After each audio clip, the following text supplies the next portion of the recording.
But Lou Holtz, a legend of the game. I believe he was a head coach. He won 249 games as a head coach in the NFL. It's hard to, or in college football. It's hard to do. 249 games is a lot. I'm going to try to start talking. You know how I've been recently doing the like speed up and speed down type thing for the clips and stuff like that? I want to learn how to talk like that in real life. I want to learn how to do it IRL. But yeah, here we are. The show has started. Lou Holtz is dead. Honestly, he wasn't bringing a whole lot to the table the past couple of years, not going to lie. Not saying anything negative about the guy, but Lou Holtz used to bring it, dude. Lou Holtz used to pop in on ESPN. He used to be up on that 4-letter word channel. He used to be all over my TV, that Lou Holtz. And the past couple of years, Lou Holtz ain't been bringing it too much, dog. Kind of been limping in. But that's okay, because he was like 150 years old. I agree with you, Unruly. I agree with you, Unruly, 100,000%. And Will Clapp retired, MK. Yeah, you know it. Something's happening here, and it's throwing me off. But I absolutely love it. And Trent McDuffie got traded. Dude, so today the NFL is back, dude. It's time for the NFL. It's time for football. Throw on some pads and put on a helmet. It's time for football. So put on your pads and get back to it. It's time for football. Whoever's calling into the show, that 706 number, will be taking calls in about 16 minutes. Give me some time to set up the show a little bit. It's time for football. Put on your pads and grab something to protect your head. It's time for football. You're hanging out with your friends again. It's time for football. We're sitting on the couch and we're having chicken wings. It's time for football. For football. I want to watch football. The NBA's cool and hockey's pretty fun, but I want to watch football. I miss it.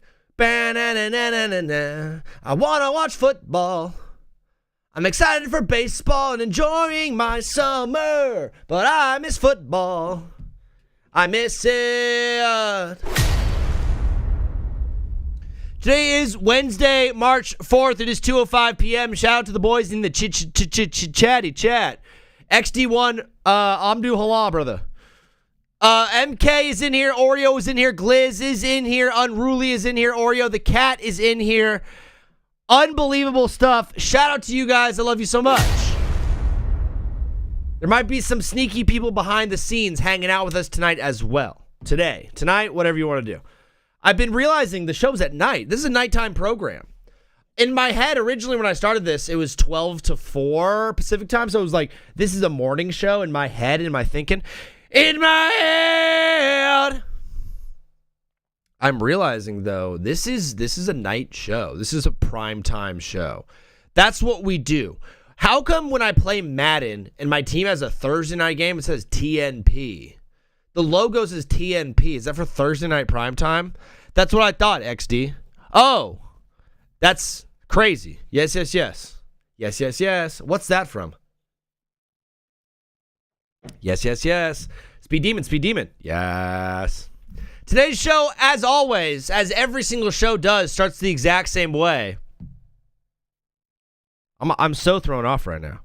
My entire chat is speaking Arabic. My whole chat be Arabian. I need a better Arabian sound. Does anybody know like a traditional Arabian sound? I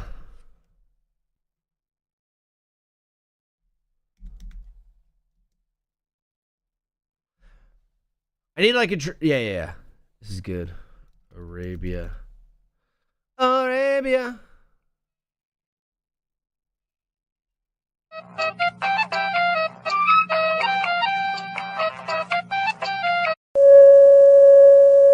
ومن تحزب معهم على المسلمين. أصله وفصله عربي. الحمد لله رب العالمين. Hey, hello, hey,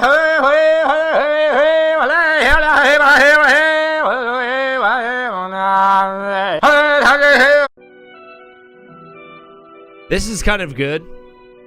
This is the vibe for today. Islamic civilization. We are a nation that just recently heard that Saudi Arabia and Russia will repeat.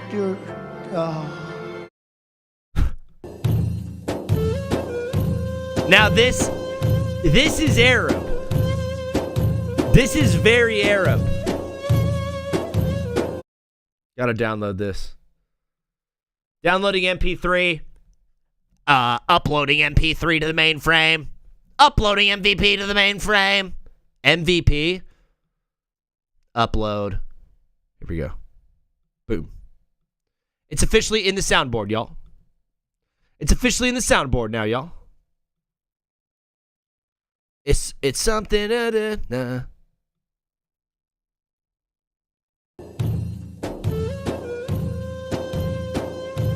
Welcome, brothers and sisters, to Take Back with Zach. I just made him African. You know Arabia is in Africa? Am I tripping there? Is that right? Saudi Arabia is in Africa, I'm pretty sure.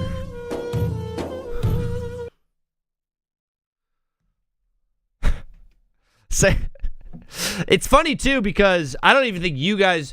You know what? You might be putting things into a translator... It's in the Middle East? No, it's in Africa. Lou Holtz is dead. It's all over my TV. I don't know why. This is going to sound horrible. Lou Holtz stopped coaching before I was even able to watch football. Before I was, like, allowed to watch football. The flag of Jordan?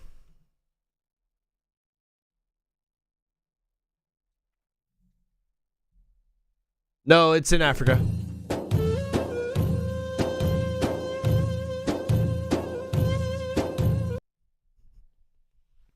It's in Africa.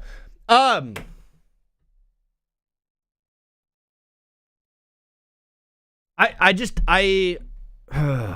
I put this? I just don't care really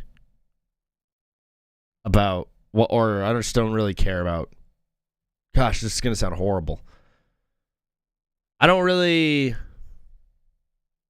care about Lou Holtz passing away like that much. I think a lot of people are making a big, you want to make a big deal about, like, someone dying and stuff, especially someone dying in sports and this being a sports show and stuff like that. I just don't really... I mean, he was like an 89-year-old man. Like, he was supposed to die, probably. I don't know what I'm doing there. But, like... When Lee Corso dies, I'm going to be a lot more sad because Lee Corso, like, I remember Lee Corso being awesome. Lou Holtz was, like, off my television already before I was even, like, out of the diapers. So I don't... Yeah, he died at 89. He won the 1988 national title with Notre Dame during his 33-year career. I mean, that's so long ago. 1988 is, like, 60 years ago, basically. I think I want to care. I don't not care. But I also, like, don't, like, really care. We're going to be taking calls in about 9 minutes, brother. Okay, I don't care that Lou Holtz is dead. I don't care that Lou Holtz passed away today. Bob Uecker, Jose Fernandez. That was the sports death that got me the hardest, probably. That obviously Marshawn Nealon taking his own life was really tough. Demaryius Thomas passing away was really, really sad. In terms, if we were ranking top 5 most tragic sports deaths, Jose Fernandez is number 1. Lou Holtz doesn't even crack the top 10, probably, in tragic sports deaths. I'm not saying it's tragic, but maybe impactful. Muhammad Ali dying, because Muhammad Ali had Parkinson's. Kobe. I mean, Oreo. That's it. What's up, Coop? I think Kobe's the only sports death. Well, there were 2. I mean, I definitely was like, maybe cried a little bit for Jose Fernandez just because he was so young. It was so sad and he was so good. That was back in my Sports Center, like watching Sports Center heavy days. The Kobe death, that was the only one I legit like cried in. So I don't know why we're doing this today. When I was actually at the Celtics practice facility or I was on my way to the Celtics practice facility for an internship that I was working for, that we were shooting something with the Celtics organization, and we were on our way to the practice facility basically when we got the news about Kobe. And I walked in, and every player and every coach and every trainer was just like sitting next to a TV, just like watching Sports Center and watching the news basically about Kobe. And then they sent me home early. And basically I got to my triple dorm, and my Chinese roommate Huran Zhang was playing Dota, and I sit on my bed and I just like hold my head down. I was all sad.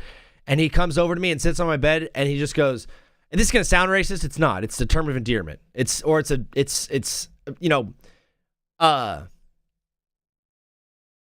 flattery. He was just like this. He goes, I am so sorry about Kobe Bryant. And I'm just like, yeah, thanks, man. And he goes, he was such big fan in China. And it comforted me a little bit. Hearing an 18-year-old, most likely autistic Chinese boy telling me that Kobe was such a big fan in China, I knew what he meant. He meant that they loved. Yes, what up, Brick? What up, Hammer? I'm so sorry about Kobe Bryant. He was such a big fan in China. And he was legit sad, and he meant it. It was the first time he was like legit super heartfelt with me in my life. And I'm like, thank you so much, Charles. And then my little brother called me. And I was like, yo. And he's like, and I just like started bawling my eyes out. And then, okay, the most inconsiderate part of the entire day. Here, and it's not necessarily inconsiderate because this guy is just actually special needs. My roommate, I had 3 roommates. Charles, the one from China, incredibly heartfelt, amazing moment, sat on my bed with me. My other roommate is in the chat right now. His name was Brick Jock. Brick Jock came home from whatever he was doing, posted up on the TV, loaded up some 2K, and was like, bro, and dude, dead serious. He was dead serious when he said this. Looks at me right in the eyes, and he goes, hey, in honor of Kobe, I'm gonna play as the Lakers right now. I'm gonna try to score 81. Who gives a crap, Jameson? Who cares? You're gonna honor Kobe by playing a video game? That's the least Kobe thing of all time. Sitting and playing video games. Brick Jock was like, oh, I know how to honor Kobe. I'm going to play 2K and I'm going to try to score 81 points. I was actually mad at him. I was like, because I also knew he couldn't do it. He's like, I'm gonna make it 10-minute quarters. Halfway through the game, he had like 23 points and was like, nah, I don't think I'm gonna finish this. So 1, to honor Kobe, he was like, I'm gonna play a video game and try to score 81 with him. 2, he quit halfway through. Like, he gave up. Kobe's all about like hard work and perseverance and overcoming, and Brick Jock was like, and to honor Kobe's death, I'm going to sit on my butt and play a video game with him and try to score 81 points, and then halfway through failed and quit. He's like this, nah, I don't think I'm gonna finish. He's like, you want to blaze? Like,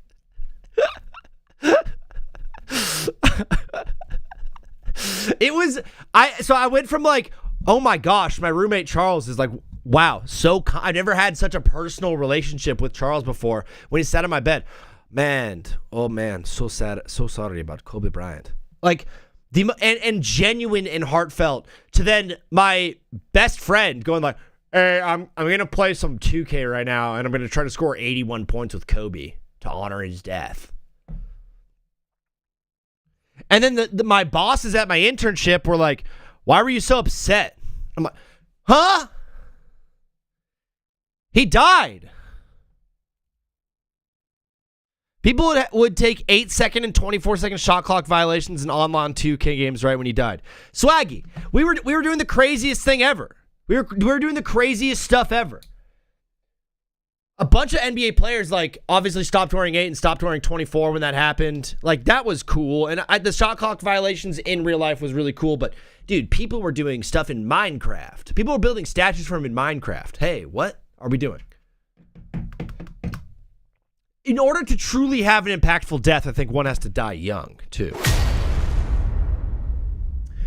If you die past 60, your death is a little bit more just like, what a life lived. If you die before 60, though, people are like, what? That's tragic. That's so sad. That's terrible. I poured out a Miller High Life in his honor, and you made a 24-second long video. I think you actually did. I think you actually did put together a 24-second highlight video of him trying to score 81 points in 2K.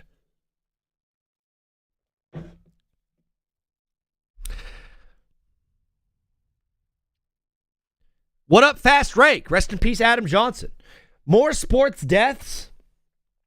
I mean, it's not like an actual death, but probably the most impactful, like, sports. Dude, when Tiger got in the car crash, that was like the death of his career. That was very impactful. Obviously, Muhammad Ali dying is sad for a lot of reasons. Someone else died in a fiery blaze. Didn't someone die in a fiery blaze? Wasn't there a motorcycle rider or an X Games guy? I know. There we go, XD. Way to clip it up.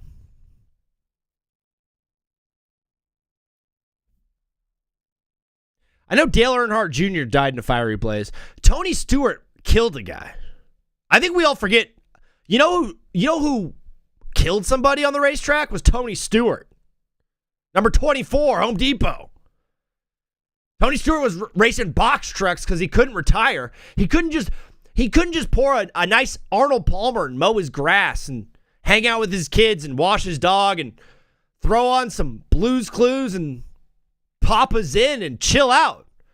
Tony Stewart was like, I can't retire. I need to do things. So he did box truck racing and he killed a guy. Why? The guy was out of his car too, I think. Tony Stewart, murderer. You know who else killed a guy? Matthew Broderick. Matthew Broderick killed a guy in England. No one talks about Ferris Bueller being a murderer. Caitlyn Jenner killed a guy after the stuff too. After, not even Bruce. It wasn't Bruce. Caitlyn Jenner killed a guy as well. Alec Baldwin shot a girl in the face.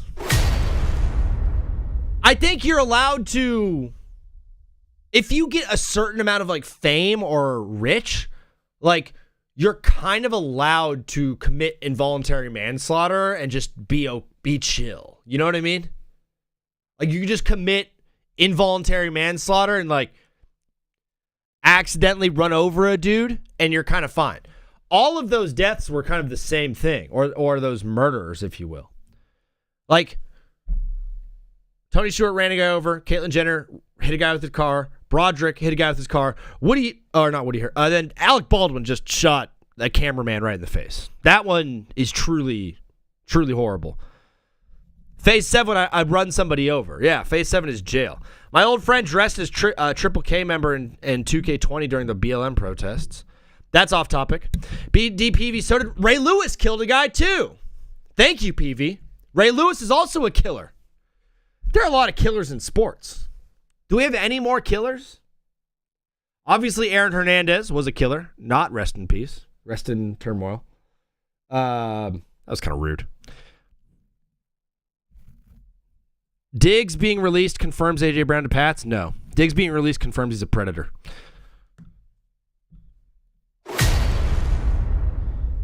They got to stop playing basketball when LeBron dies? Yeah, they should just take a day off. Mark Sanchez tried to kill somebody. There's the thing right now going on. It was like, I don't know if it's the Lou Holtz thing, but I got murder on the mind. You know what I mean? Dude. I think I'd be horrible at it. I was watching not a murder mystery. I'm kind of into true crime, if you will. I've been into true crime for a while now, but I think I would just be generally bad at what part of the murder, you ask? Pretty much all of it. Henry Ruggs killed somebody. There we go, Fast Rake. T. Higgins? I don't know about that one. You can't MK's in here, Swaggy. Mark Wahlberg blinded a dude before he got famous too. Yeah. And because Mark Wahlberg punched that dude in the face and blinded him, that essentially led to him becoming a felon. And in the state of Massachusetts, you cannot be a business owner if you are a felon, a state-run business. And so Wahlburgers, which is the Wahlberg's burger joint, ooh, creative. Get out of here, bro. Are you kidding me? Since he's a felon and a bad person and says the N-word, for fun. If you say the N-word for fun, you're so immature. Beyond the racism thing. It's like funny to say it when you're 14 years old, maybe. And it's not even funny then. That's going to get taken out of context so hard. And I am just saying this entire show is satire. But if you say it and you're a grown adult, grow up. Holy crap.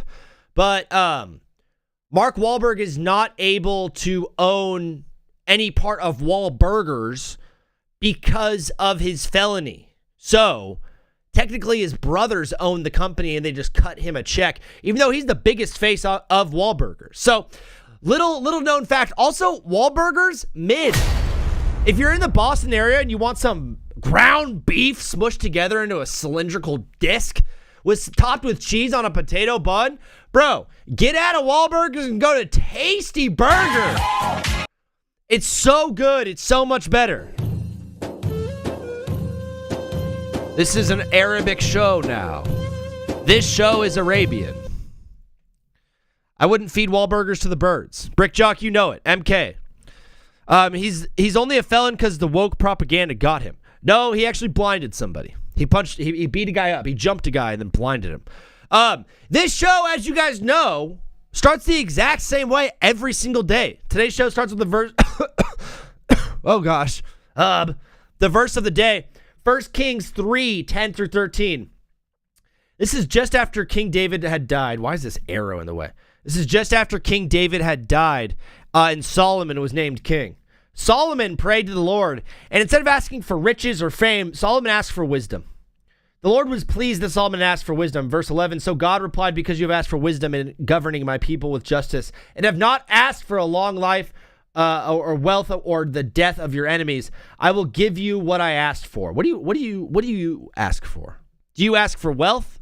Do you ask for long life? Do you ask for a new job? Do you ask for new things? Or do you ask for the practical tools to accomplish these, like wisdom? I will give you what you asked for. I will give you a wise and understanding heart, to the Lord, as no one else has ever had. And I will give you what you did not ask for, riches and fame. No other king in all the world will be compared to you for the rest of your life. I think it's an important lesson to learn. There's only like one thing in the Bible that the Lord says, if you ask for it, I will give it to you, and that's wisdom. Brother, I encourage you today to pray and ask the Lord for wisdom beyond your years, because being wise is better than being rich, because every wise man I know grows rich in love, kindness, and understanding. This show also has the movie of the day. Today's movie of the day is Easy A. Watching Easy A. Ask for a rich wife. There you go. Mark Wahlberg's also a really strong Christian man now, but he's still a felon. Still a felon. I forget what this is about, but I remember being... How do I put this? I remember watching this. When did this come out? Easy A. It came out in... I mean, it's so hard to find things when you need it. 2010. I don't remember what this movie's about, this Easy A movie. I don't remember what it's about, really, but I do remember being 15 years old watching this in theaters and getting horny, dude. Bro, come on now. Emma Stone. It's a comedy about a good girl, a small favor, and a big rumor. It was like high school. Emma Stone was hot. Amanda Bynes was in it. There was another girl in there, Stanley Tucci. That's not the reason I was H'd up. But it was like, dude, there used to be a time where when you were younger, there was a time in between like middle school and high school, early high school-ish, where you were going to the movie theaters exclusively to make out. It was the domain of horny teens. Bro, danger on the rise. If you go to a 2 p.m. showing any movie anywhere in America, you're going to see some teens making out in the back of the theater. And maybe more. I never understood the idea of doing more in a movie theater. I know some of you have done some silly things in movie theaters, and so today, when you're calling into the show, please be prepared to back it up with your craziest story in a movie theater or involving a movie theater. It's too expensive now, though. Swaggy, that's hilarious. So where are youngins hooking? Where are 14-year-olds hooking up now? The movies are too expensive for 14-year-olds to roll into and hook up because it used to be a matinee was $7. And so the price of admission to get some smacking on in the back of a theater, it was like $14. And you didn't even need popcorn. Remember when the guy was like, here's your ticket, and you're like, I'm not going to watch. They're like, oh, did you like the movie? And you have to like, dude, we would have to go on the family computer and look up the synopsis of the film beforehand, just so when mom asks, did you like the movie? You can be like, yeah, I liked this part. Because you know you ain't watching that thing, dog. Or you're usually watching the first 20 minutes. And then that hand starts to drift away like an Uncle Kracker song. That hand starts to sneak around that lower thigh. Brother. And then, oh man, I'm getting just crazy thoughts right now thinking about me being 14 in a movie theater with a hot hottie. Before we even move any more forward, I need to honor my homie, Unruly, resubscribed for a month. They've been subbed for 5 months. It's money turning me on. Hey, it's money turning me on. Hey! Sing it out loud. Oh, Unruly, bro. W Unruly. He's been subbed for 5 months. I've been doing the show for 5 months. That's crazy. It's too expensive now, though. It's like 1972 was $7. No. Swaggy, I gotta educate you, bro. PV, in their parents' house, there are no morals these days. LOL. I have so much clip material and we're only 30 minutes into the show. Yo, I'll be back, y'all. Oreo, we'll see you in a bit. I'm gonna cut the recording now, hubba, and jump on the new recording. Fellas, today on TikTok, so in 15 minutes, we're going to be doing Tony Casillas' take. We're going to be doing takes with Tony. And then we're going to be, how do I put this? On TikTok, I'm trying something new because there's something that came across my timeline on Twitter, and I think it's probably the most interesting conversation that we've had on this show in a long time. And I'll let you guys simmer on this one while I load up the rest of the program today. But Sam Block of the Block Spot, I mean, I wish, dude, follow. First of all, any guy that looks like this guy knows ball. I would love to have him on the show. Nope, I can't. Can someone, if anybody out there has a verified Twitter, can you DM Sam Block for me and get him on the show? I keep seeing Lou Holtz dead everywhere, and I can't get myself to really care that much. Sam Block tweeted this out. Fellas, ruminate on this. Screenshot this, or go follow Sam Block. I got you, XD. I got the whole thing. Paprika. Never mind. That first whole clip, yeah, Paprika. Keep 3, cut 9 sporting events. There's only 3 that you can keep. March Madness, NBA playoffs, WNBA playoffs, cut. Stanley Cup playoffs, college football playoffs, NFL playoffs, MLB postseason, College World Series, cut. Wimbledon, World Cup, the Olympics, the Masters. Fast rake. So you're going to be getting rid of the Masters and the Olympics and the World Cup. And, bro, March Madness, NFL, and college football playoff. Swaggy says keep NBA playoffs, NFL playoffs, and March Madness. So you're losing college football. What's up, Gliz? You guys are also sleeping heavy right now on the World Cup and the Olympics. The World Cup is one of the best sporting events that we have in the world. When I saw this tweet, I was like, I got to go live with this. I only watch NBA and NFL and then South Carolina for college football, but they never play in the playoffs.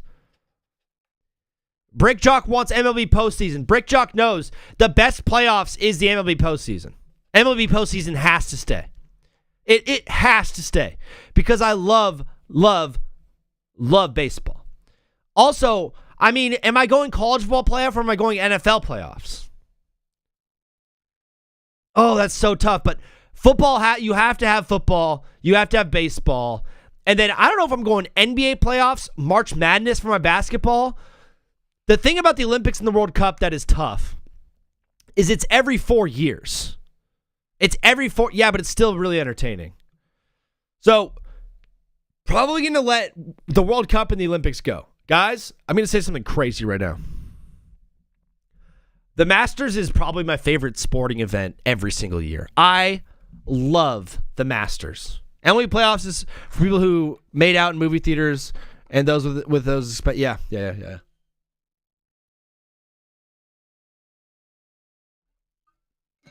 Keeping MLB, NFL, and college football, MK. Guys, we're sleeping heavy on Stanley Cup playoffs. And the Masters, dude.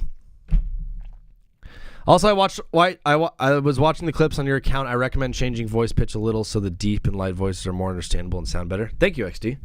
Good notes. This is what I want to be talking about a lot today on the show. But I also have a wheel of the day that's all football stuff. This is the wheel of today. So while we're live on TikTok, which we're going to be live in about 30 minutes after the Tony Casillas interview, once we're live, I think I'm going to be going up with this tweet on there. So we're going to be doing a lot of this discussion. Actually, you know what? I'll start with my NBA top 10 list. I'll do my NBA top 10 on there first, and then we will go into the wheel basically as we go throughout the show, which is all NFL stuff. So I didn't get to my Ty Simpson take, but I want to get on Ty Simpson for a little bit and talking about him and his success. Daniel Jones was franchise tagged, or they're calling it the transitional tag for real, Swaggy. I didn't even think about that. Who the heck is Stanley? Daniel Jones has been transition tagged. More like transition never mind. Malik Willis. Why is everyone so high on Malik Willis? Why all of a sudden are people like Malik Willis is the best quarterback that here's what it is. Malik Willis stinks, okay? Malik Willis is bad at football. I don't believe in Malik Willis. If you're out here and saying, I need a quarterback, I need Malik Willis, you're in a horrible situation. And I would highly recommend not going after him and just going after someone in the 2027 draft because there are dogs coming in the 2027 draft. I also want to talk about Kyler Murray. Kyler Murray. Released by the Cardinals. And I know there's a lot of teams right now that are like, ooh, Kyler Murray's available. I think Kyler Murray's better than some quarterbacks in the league, but I did the math. There's only like 6 teams in the NFL that need a quarterback. There's only like 6 teams that need a quarterback. There could be 7 if you throw the Raiders on there, but the Raiders are taking Fernando Mendoza, so they don't need one. There's only a handful of teams that actually need a quarterback. I also want to talk about Trey Hendrickson. I have a solution for Trey Hendrickson. It's very simple. Go to Los Angeles. Speaking of Los Angeles, my Kai Lemon actually went full sicko mode. He went full Joker at the Combine, and I got to just talk about his strategy to tank. But the biggest story in the NFL today, and involves a player that I've talked about a lot. Stefon Diggs was released by the Patriots this morning. It's because he's a bad, horrible person. You know that, right? It's because he's a predator. He's a serial rapist. He's a man of he's gay. He likes guys. He likes hooking up with guys. He might not be gay, but he's sexually attracted to men. Or at least he's sexually attracted to having sexual relations with men. The show's PG-13, by the way. So if you're younger than that, if you're younger than 13, hop off. But also DM me. Well, that's not what I meant at all. I meant like hit me up and be like, I'm 12, but never mind. Don't just. Stefon Diggs is a serial rapist. He's sexually attracted to having sex with guys. He is a beater of women. He is a bad father, and he treats women horrible. That's why he's getting released by the Patriots. A lot of people I've heard right now like, oh, they're releasing Stefon Diggs. You know what that means? A.J. Brown. No, it doesn't. It doesn't mean A.J. Brown, okay? It doesn't mean A.J. Brown. All it means is the guy's going straight to Foxborough Penitentiary. Stefon Diggs got caught being a horrible person again this season. He beat up his chef. Chef lady was trying to cook up some grub for the man. She was trying to throw some shrimp on the barbie. She was just trying to cook up. So maybe some couscous, some pasta salad. What do private chefs cook? I feel like they cook lamb chops, broccolini, and like cremini mushrooms. Whatever. You're a big Stefon. No, swaggy. No, I'm the biggest Stefon Diggs hater, yo. It does not mean that A.J. Brown is coming to the Patriots, okay? In order for A.J. Brown to make it to the Patriots, the Eagles first have to give up A.J. Brown, okay? If you're the Eagles, why would you give the defending AFC champion your best receiver? It doesn't make any sense. Just for a pure competitive level, like for the Eagles, why would you give your best wide receiver, maybe even your best player on offense, why would you give your best player on offense to a competitive team? If you're the Eagles, you want to bury him. You want to put him in Las Vegas. You want to bury that man in Miami. You want to put him far, far away from a competitive team, because if at any point it comes back to you playing A.J. Brown and A.J. Brown lining up against you and torching your team on a different team, you lost the trade. Doesn't matter how good of picks you got, you lost the trade. That only came out after he guaranteed his bonuses, though, so I feel that they are allegations. What part? Send him to the Jets or Cleveland. That's what I mean with A.J. Brown. If you're the Patriot or if you're the Eagles, you're not sending him away to a competitive team. Stefon Diggs has been released by the Patriots, not because he's a bad player. He was their best wide receiver last year. He's Drake May's favorite target. Being part of an organization that has a bona fide quarterback of the future like Drake May is for that Patriots organization, to be on a team that has a guy like that, the last thing you do is get rid of his favorite target. Huh? Even if you are bringing in A.J. Brown, you don't be like, hey, we're getting rid of your favorite target because we're going to bring in a guy you have no chemistry with, but we think is pretty good. Right now, Drake May has the most chemistry Drake May has with a wideout on the Patriots is Keon Butte or Hunter Henry. What up, Take Back with Zach? You're back. It's freaking me out again. That only came out after he guaranteed his bonuses, though. So she only said that he tried to choke her out after those bonuses were guaranteed. Are you doing anything for International Women's Day on Saturday? Yeah, I'm hooking up with guys. And said that it happened in August. MK is defending Stefon Diggs, serial rapist, beater of women, sexually attracted to men. Stefon Diggs had a baby with Cardi B, brought another girl to the Super Bowl. Historical drug addict, bad person. He's the type of guy you don't want your daughter to date. He's the type of guy you don't even want your daughter to speak to in general. May I Holland Yo Butte. All right. Stefon Diggs.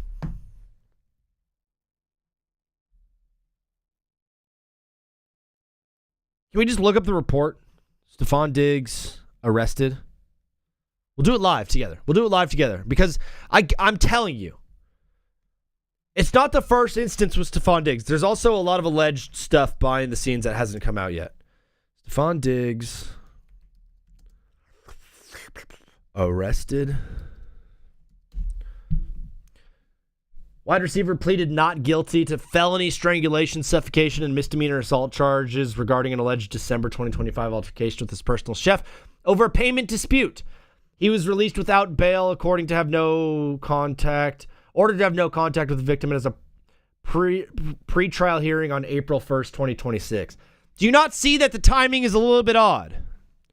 A month before this arraignment, he's released by the Patriots. True, the Minneapolis Miracle was awesome. I'm just going to say it right now.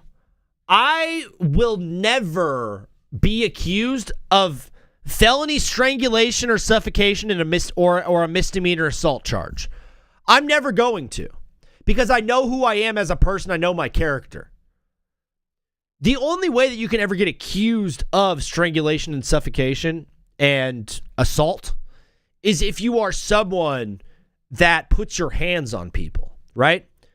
If Stefon Diggs was the nicest guy in the world and never harmed a fly, I don't think he'd be getting sued, or I don't think he'd be getting arraigned with felony strangulation and suffocation charges. I understand the idea of like, maybe it's odd, maybe she's lying, maybe the lady's not telling all of the truth. There is no court hearing if there is no a semblance of evidence. So basically what we have so far in the situation is enough evidence from the side of the prosecution, or the DA, if you will, that there is a case here.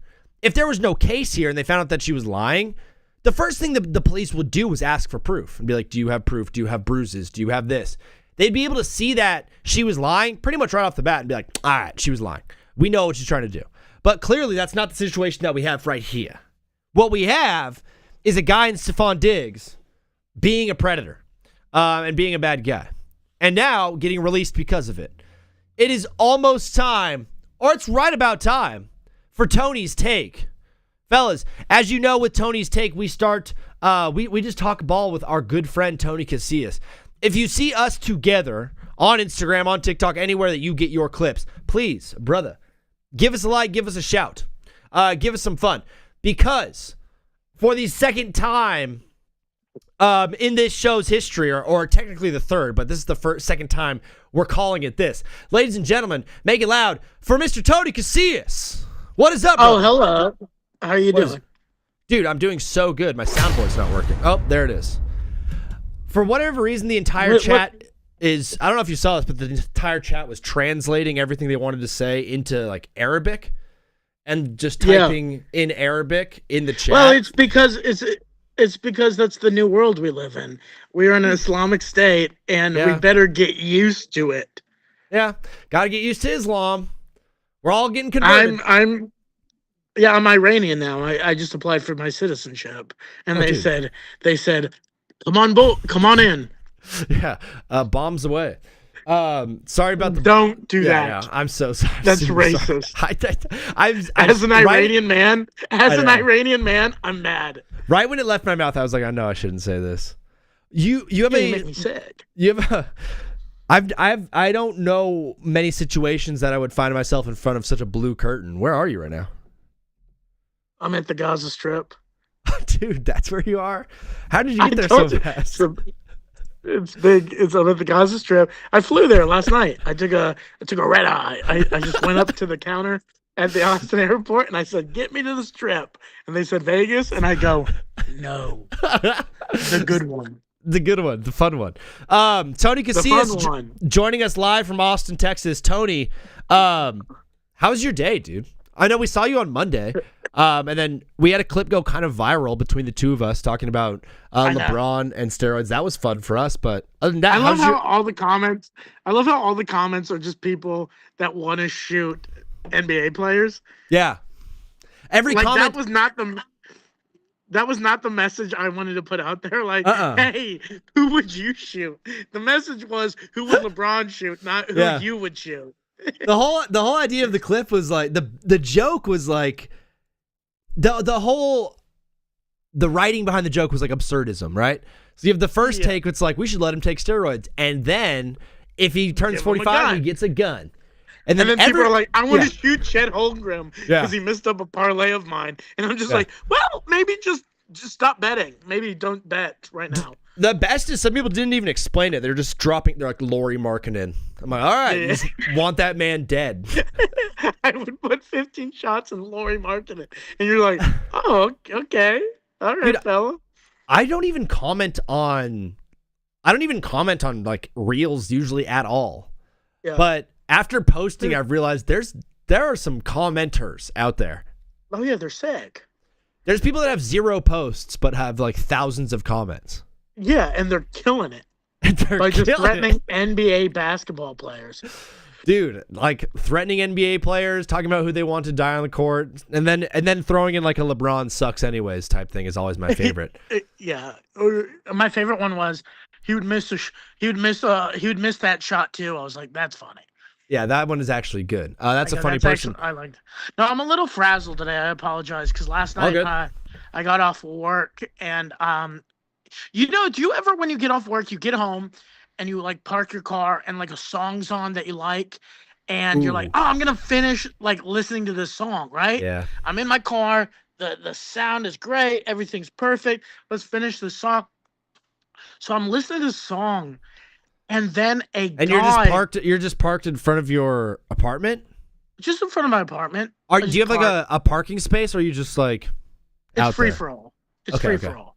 But Okay. so I park, and then I like look, and I see like the shadowy figure kind of like in my rear view like mirror, and I was like, oh, whatever. It's probably a guy just walking by, and then he just opens my back car door, and he gets in the car, and he just goes Uber, Uber, and I just go, yeah, no Uber, and then he goes, where's my Uber? And I go, I don't know where your Uber is. He gets in the back seat, closes the door, and he goes, you're my Uber. And I go, I'm not your Uber. And he goes, Toyota. And I go, yeah, I'm not the only guy that drives a Toyota in Austin. And it's like, dude, it was like, it took like 2 minutes to get him out of my car. He was gaslighting you for having a Japanese-made vehicle? Yeah, it was an Uber. He kept going, Uber, you're my Uber. I have so many questions. Yes. Was he what, first of all, what accent are you doing? He was white. That was Okay. no, I'm kidding. He was a dark like brown skin. He had brown skin. It was Yeah. like I don't know. I would say Middle Eastern. Sure. I don't know like the specific region. Did he have any scent? Did he have a scent to him that was distinct? No, the only thing I could smell is shit coming from my ass because I was shitting myself because the stranger. It was like 12:30 at night. Just got in my car, just yelling, "Uber, you're my Uber!" And I was like, and I had to tell him, I had to like show him that like I'm not his Uber. Then I had to like Yeah. show him on the like on his phone, like, hey, that's a black guy picking you up. Do I look like that guy picking you up? And Dude, how long was he in your car? like 2-3 minutes.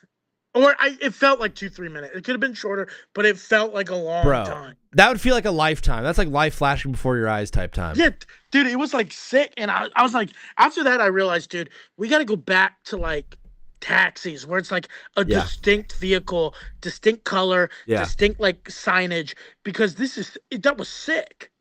Yeah, if Ubers are too discreet right now. It's like secret police out there. I have We a need red to Toyota. Dude, And I bet you there's a shit ton of red Toyotas that drive Uber. And it's There just are. like, oh, you just looked at this car and you're like, oh, that's my car. And dude, the balls to just get in. And then I'm shocked. And not to have like a red flag, like, why is my Uber driver shocked that I got in his car? wow. Dude, that's I mean, I've one time in my life I've gotten into the wrong Uber and then the guy was like, "Oh, wait, actually you're not my passenger." And I was like, all right. It was pretty chill, but the guy was at least an Uber driver. To go into a random civilian's car and just be It was like, scary. "You're giving me a ride." That's probably scary for you. Yeah, it was scary. And also it was just like, my thing was like, I'm like a nice guy. I almost was like, where you going? Like, I was like, where you going? Like, just, I'll open up my app, maybe like leave me a tip. I was like, Yeah, maybe yeah. I can get well- Burger King. Well, now that you're here, how far are you going? Yeah, how far are you? And is it close to a Burger King? Because I would like to get maybe a Whopper for bed. Didn't- A Whopper in bed, you know? A You bed s- Whopper. Yeah, you strike me as a big bedtime Whopper guy. A bed Whopper is the best. A Whopper. Dude, Zion Williamson apparently is getting accused of hiding food underneath his bed. No, he's not. Yeah, because he's like, oh, he's on a strict diet, and so they'd watch all the food he eats, and then he'd like sneak cheeseburgers underneath his bed. So he's like, all right, I'm going to bed, Mom. Can I say this? Why I like Zion a lot? Because I feel like me and him have the same kind of like policy on like hotel beds. Because I don't know about you, but like when I go to a hotel, I always ask for like 2 beds, even if it's just me, so I can have a sleep bed and then also an eating bed. Have you ever done this? A nasty bed? A nasty bed. Where, dude, the power you feel, and I bet you Zion does this before he hides it under his bed. Yeah. But the power you feel, like laying on your tummy, eating like a disgusting late night meal, and let's say like a piece of bacon or a piece like a tomato with sauce on it falls on the sheets. Yeah. And you just go, I don't care. Oops. That's not my problem. It is the most powerful you can feel as a human being. Yeah. It's just having one, but when I check out, it is a disgusting look. When I look back, and there's one bed that's just nice and clean, and then one bed that just looks like the Hamburglar just got like molested on, you know? Yeah, you're just like romantically doing mozzarella stick cheese pulls alone in your room, and marinara sauce is dripping onto your bed. You're like, okay. And I don't give a shit. There's something kind of romantic about a mozzarella stick cheese pull.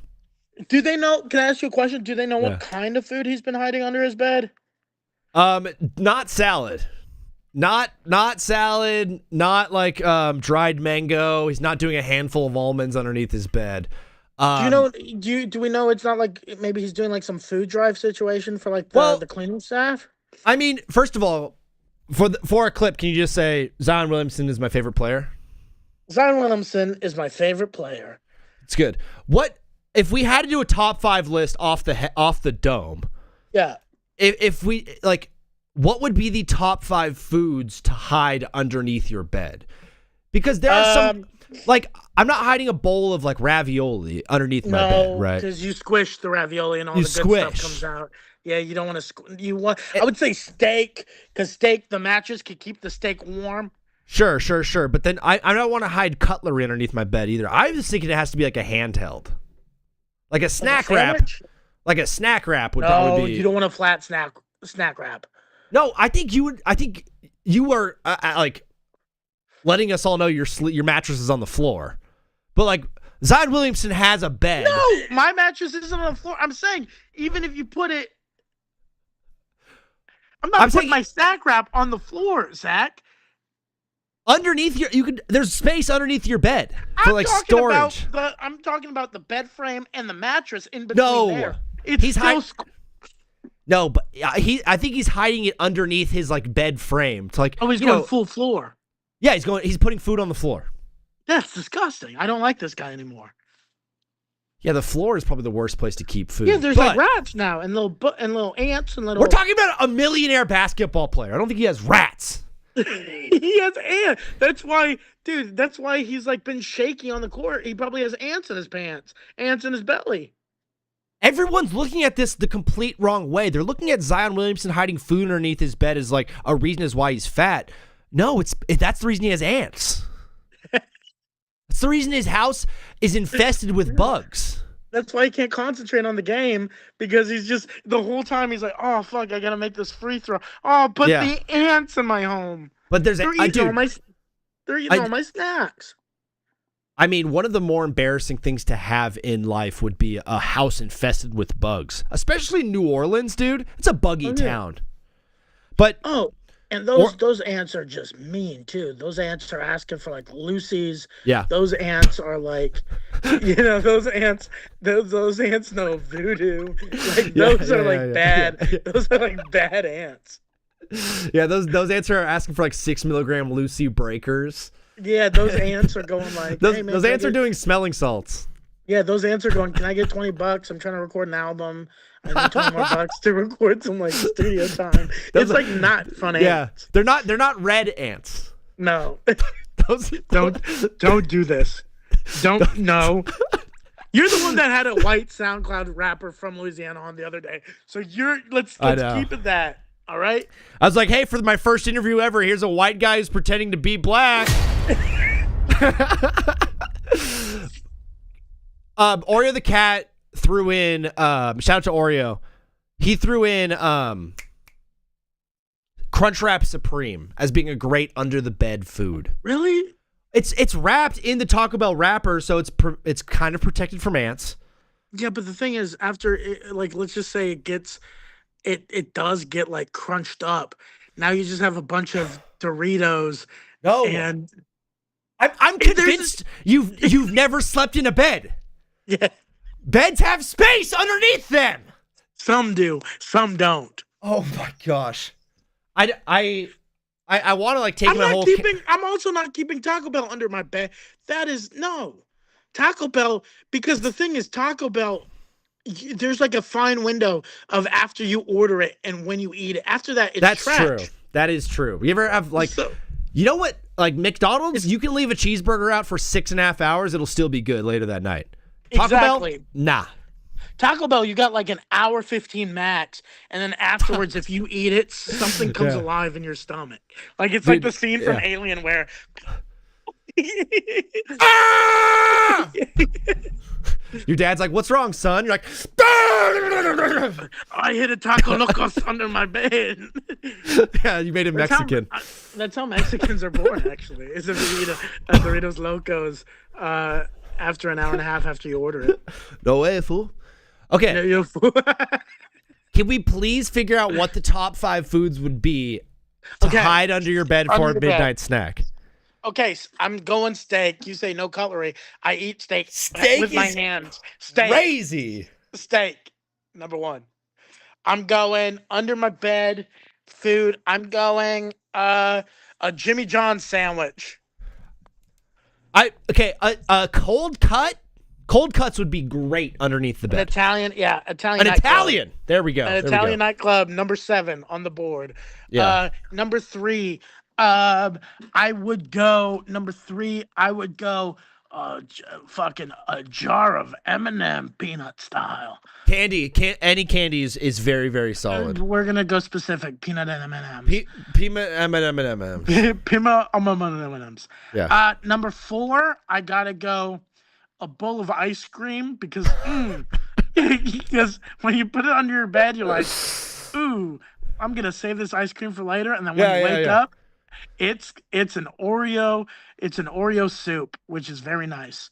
And you want to know one of the fattest things I've ever seen somebody do is they got the mini Oreos. Yeah. You know, like they'd come in a bag of mini Oreos, and they use that as cereal.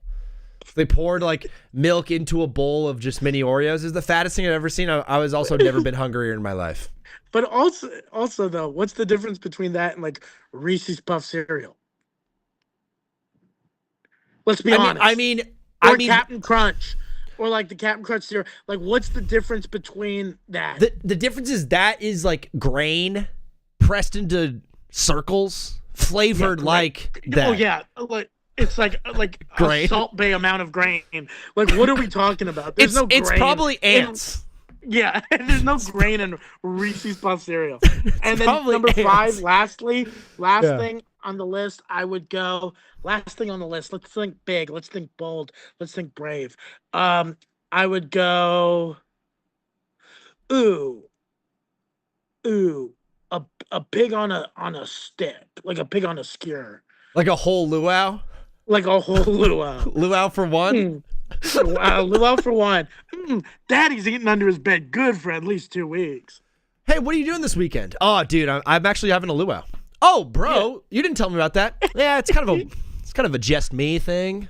Yeah, it's a just me thing, and it's gonna last about 2 weeks. So please don't call me. Yeah. Dude, once a year for 2 weeks.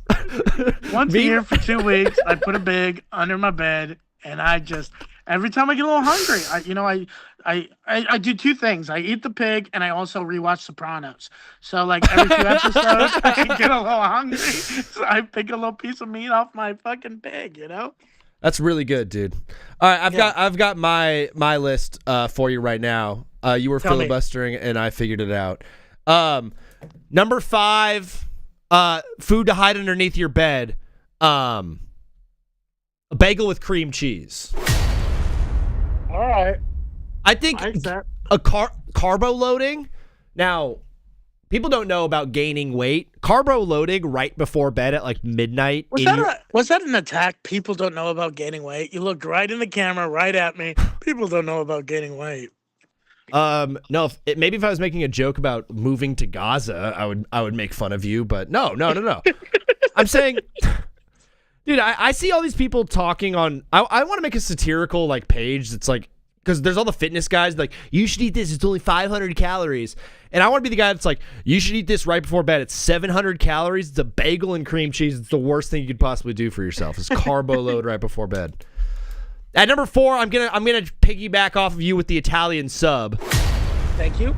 The only thing that really, really sucks about eating an Italian sub in bed is the best part of an Italian sub is the oil and vinegar. Yeah. And so it's careful. If you're dripping oil and vinegar and lettuce and like shaved lettuce and shaved onions onto your sheets, that's not a good place to be. You just gotta do this. You just gotta make sure it's. Now I think I know the answer to this question, but are you a napkin guy or a lick your fingers guy? How dare you? I'm a napkin guy. How dare you? I am a napkins guy. Unless I'm home alone, then I'm shoving my whole hand in my mouth. Yeah. Unless I'm alone. If I'm in public, I act decent. But when I'm home alone, I am nude. I'll lick it off my own body. For the luau fortnight, no napkins. Yes, some vinegar got on my foot. I'm licking my foot. It's clean. At number 3, I'm doing another sandwich here, but Philly cheesesteak. Yeah, bro. Hiding a Philly cheesesteak, dude. Reaching under your bed and pulling out a full cheesesteak would be awesome. The only thing is the cheese, man. You want that cheese warm. The cheese, you need that warm. Having like mild, Dude, Oreo just chatted the naked luau, the 2-week naked luau while playing Madden and like licking your foot like a cat is such a funny visual. Well, hey, I don't have to visualize it because I see it every year, baby. Dude, the best part about it is since it's like a 2-week staycation, use all of your vacation time just to stay at your own apartment and bake a pig. It's the funniest thing ever. Number 2, I had to do it. McDonald's snack wrap. I like that. Or snack wrap in general. A snack wrap in general. It's all self-contained. It's wrapped in the tortilla. It's some fried chicken. It's so tasty. It's so good. I like that. That's a good list. At number 1, I had to stay with McDonald's too because it stays good forever. A McDouble. Yeah, McDouble, McChicken. You're right, bro. Sneaking some McDonald's underneath your bed would be so awesome. I literally have a McChicken that I bought 6 months ago that I'm literally excited to eat tonight for dinner. Oh, there you go, dude. Leftover McDonald's. Yeah. It does, and the cool thing is, it knows my name now. There you go. It speaks to me, so it's gonna be tough eating them because like we've built a bond. Yeah. You and the McDonald's? Yeah, me and the McChicken that I saved for 6 months. I took him to go see Nirvana, the band, the show, the movie. We laughed a lot, you know. Did you actually see that? Was that any good? It was very good. It's like one of the funniest comedies in a long time. As me and Tony continue to do this take, the Tony's Take section, and bro, if you have to dip out, you could dip out whenever you want. We both love movies, and so we're going to be doing a lot of movie stuff with you guys. Oscar is coming up. Oscar is going to be showing his head yet again. That silly little Oscar. Yeah. Did you see Hamnet yet? No, because I wanted to, and then one of my very masculine dudes that I know doesn't cry a lot. Yeah. Said he like left weeping, and I was like, oh man, if he started crying, I'm gonna be ruined. And I just haven't found the day where I just wanted to like cry for 3 hours after. Yeah, I can't believe Uncle Laser even saw Hamnet. That's crazy. Yeah, he thought it was a movie about like a new line of clothing. Hamnet, man, come on now, I got a new Hamnet, dude. Lay on it in the sun. In a little bit of like Kill Tony news, we had a new Adam Ray character drop on this Monday's episode featuring Donnell Rawlings and Trevor Wallace. I thought both Trevor and Donnell did really well. The funniest part of the entire show, though, and you're in the room for all of these Kill Tonys, so you know, Donnell had no clue that was Adam Ray. Oh yeah, I think a lot of people didn't know. He had no idea at all. I did it though, because like when he walked in to the green room, people were like, "Who's that guy?" And then you had to get like really close to go, "Oh, that's Adam." Like he did very well. Like Adam's like the best at characters right now. He like Yeah. really like gets into it, and it did feel like a roadie for fucking Counting Crows. Dude, you have talked a lot about Adam Ray because of your time at the mothership. Is Adam Ray just like one of the best guys in comedy? Oh yeah, I met Adam Ray when I was first starting out in comedy 7 years ago. He saw me at an open mic because the open mic at my home club was right after the pro show, and he saw me do a set and gave me my first chance on like a real Saturday night show. Wow. Let me do like 7 minutes, and then was just like very nice afterwards. Hey man, you're very funny. Keep going. Like it's gonna be tough. It's a long road, but like you're funny. You got it.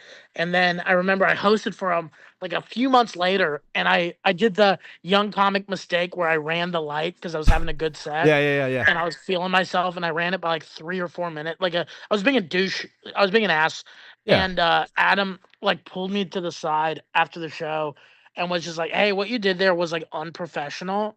And like, if I were you, I would never do that again because you don't want to be known as that guy. And like took the time, sat me down. We Wow. still had a great rest of the weekend. We went to go see a we went to a couple concerts that weekend. It was like a fun weekend, but like he is the man, like to just take a young comic, pull him to the side and give him like a stern but like good talking to. Yeah. And after that, like I never run the light anymore. And he's the man, dude. He's one of the best comics on and off stage, I think, in the business. Yeah, man, I've seen you in your element confront people for doing some things. I've seen the way you work. One of the scariest things to do in the world is like call somebody out.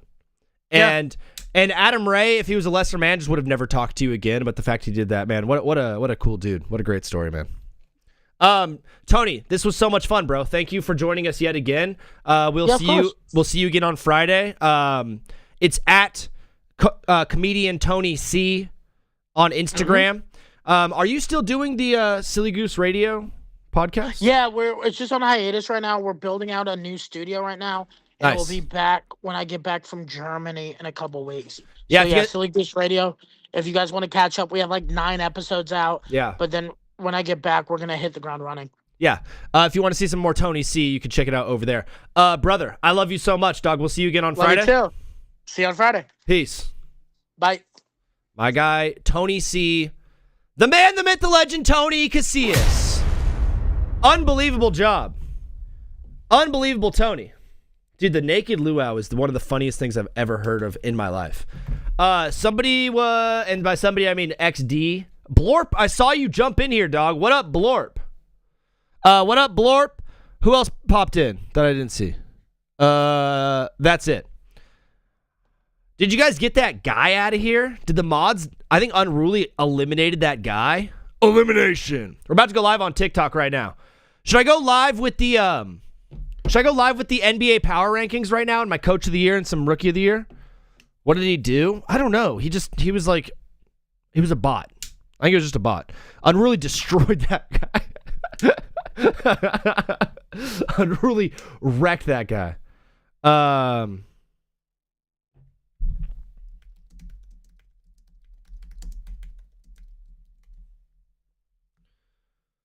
XD is DMing me on He's got slimed out. Unruly banned.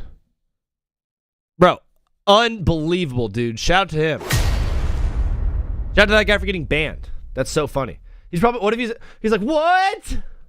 Huh? I want you, I need you, oh God. Help. Someone needs to, dude, I need to do, I want to be Benson Boone for Halloween. I'm not doing Halloween. Halloween stinks. I don't do Halloween. I don't want to dress up like anything. You know what I mean? I don't drink. I don't do drugs. I don't party. I don't like going to parties. Nobody tells you that when you stop drinking, parties become the worst thing in the whole universe, dude. Because typically, you know what that feeling of like getting off work at 5 p.m.? You're like, is like pretty good. But in the back of your head, you're like, I got to go to work on tomorrow though.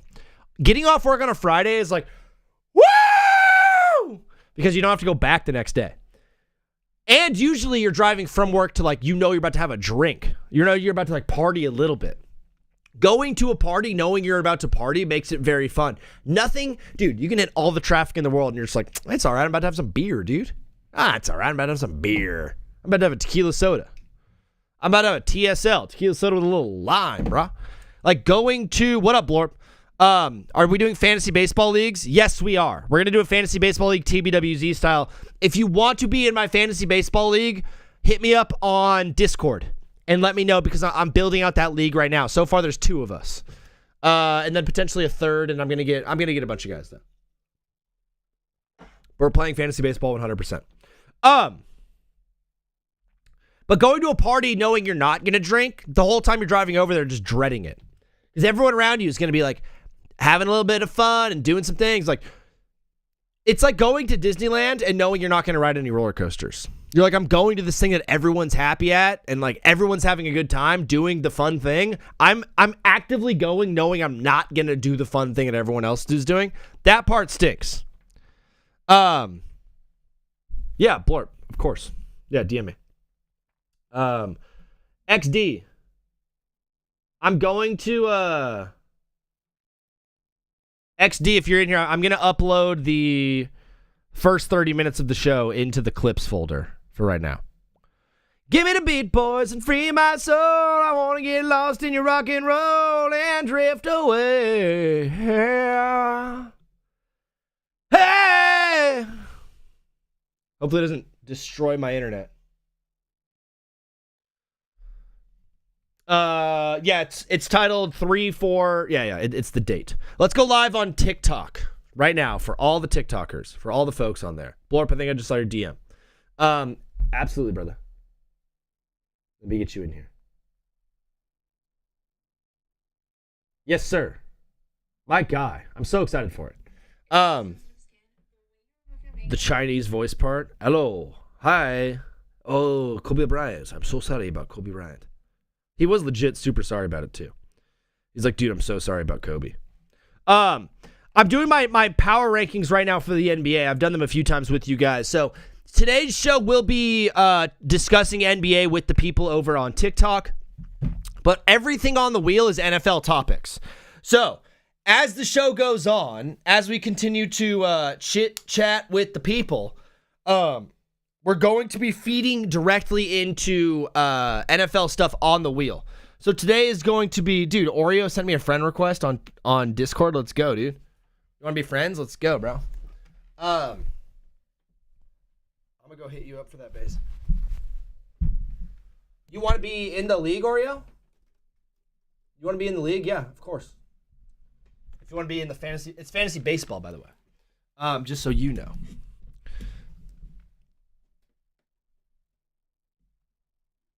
There we go. Chit-chatting it up.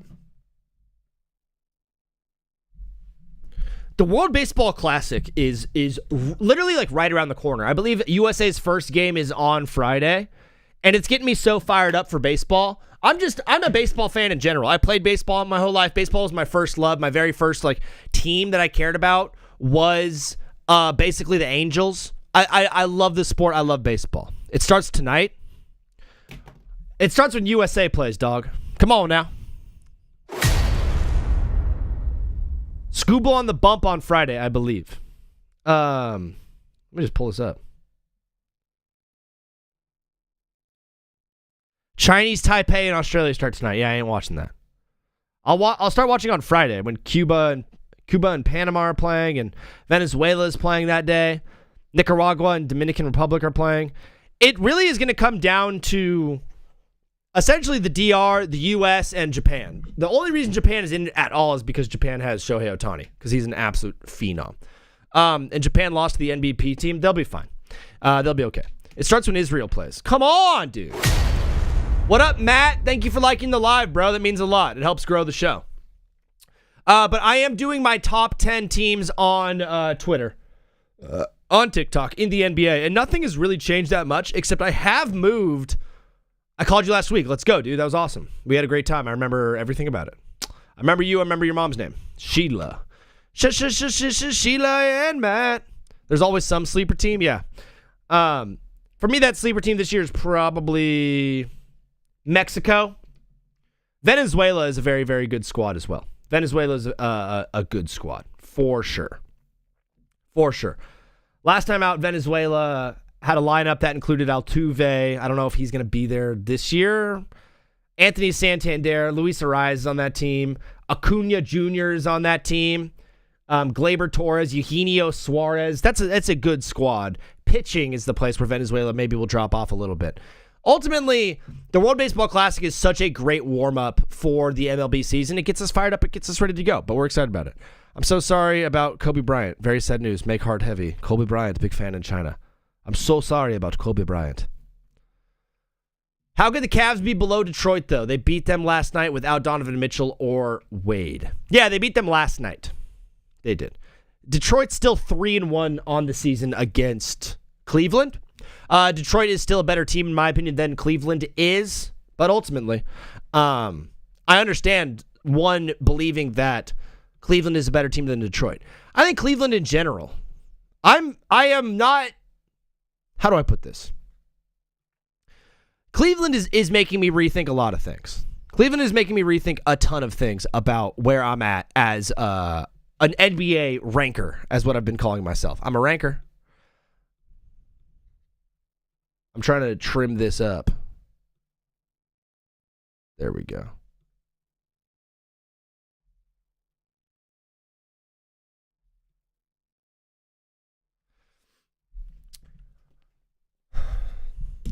The Cavs moved up in my power rankings, obviously, from the way that they've played recently. With James Harden, I believe they're 9-3 since James Harden came over to the team, and 2 of those losses, one was against the Thunder, one was against Detroit without Donovan Mitchell, and then one was against the Bucks, I believe. Dog, this Cavs team is probably the most talented team in the NBA or in the Eastern Conference since the trade deadline, or since All-Star break, if you will. Yeah, let's just call it since the trade deadline. I think the Cavs are probably the most talented team in the East. I believe they can win the East. I believe they will win the East at this point. I still believe in Detroit. But you see what Detroit looks like when Cade Cunningham gets shut down. That team does not exist anymore. When Cade Cunningham gets shut down, it doesn't seem like Detroit really has much of a squad. Everywhere I look is about Lou Holtz. Everywhere I look is about Lou Holtz being dead. Trent McDuffie. Knicks versus Spurs. That's tonight, right? No, Knicks and Thunder is tonight. The Knicks and Thunder play tonight on ESPN. In about 40 minutes, we'll be doing a live watch-along to Knicks Thunder today. So please share the live with someone who you think will call into the show. If you want to call in yourself, the number's at the top of the screen. It's 213-352-5216. If you want to talk NBA, NFL, NHL, anything you want. We're going to call right this second. Ladies and gentlemen, buckle the heck up. Did you see what the Knicks did to the Spurs a couple days ago? They beat them. What is up, brother? You are live on TBWZ Widescreen Radio. What's your name and where are you calling from? My name is Arthur Cat, and I'm from Nugger. We got our first call was someone screaming the N-word at the top of their lungs. That's why we watch the show. It is kind of the funniest thing in the whole world. San Antonio is so overrated and Wemby's so overrated. Every other game is a stinker and no one says a word. I have no idea what you mean, Seti. You think Wemby's overrated? What part of his game is overrated? I would love to know. Wemby is overrated. The Spurs are overrated. I just don't know if we're watching the same thing. For me, the Spurs are the best team in the league. Offense and can't rebound consistent. Who? Wemby? You don't think Wemby can rebound consistently? I don't think he's in the paint a lot of the game. I think he plays on the perimeter a lot.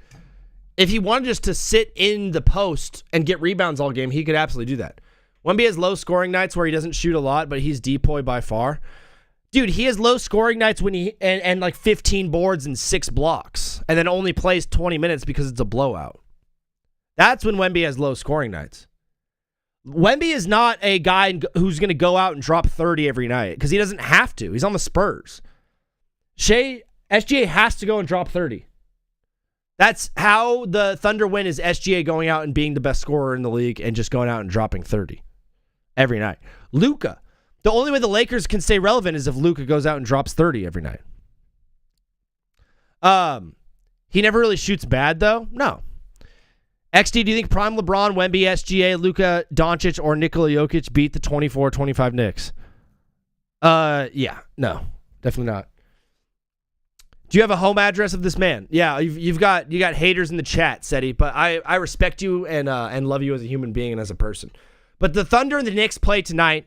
We've got Charlotte and Boston for my TBWZ game of the night.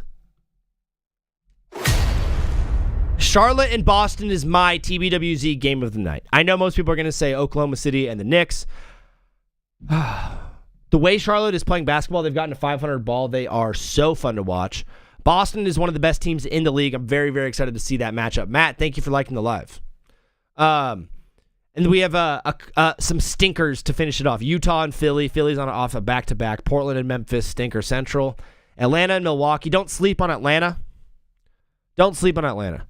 And then Indiana and the Clippers round out the games of the night. But realistically, the night in the NBA is going to be the Thunder and the Knicks, and then Charlotte and Boston. Those are some incredible, incredible games that we have lined up.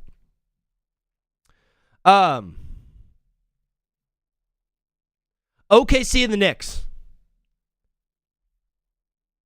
Who is playing? AJ Mitchell's still out. J-Dub is still out, it looks like. And then for the New York, Mitchell Robinson appears to be out, in addition to Miles McBride. Mitchell Robinson being out definitely hurts this team, but I think they could still stick around. Do I think it's going to be close? I think it's going to be close for most of the game. And by close, I mean like, yes, OKC will probably go up 13 or 14 at some point, but then it will get kept close, if you will. Are the Spurs playing? No, they're not. What do you think about the tanking epidemic? What are your solutions in your opinion? I don't think it's an epidemic. I think it's a competitive strategy. If it's what's best for your organization in the long run, take away.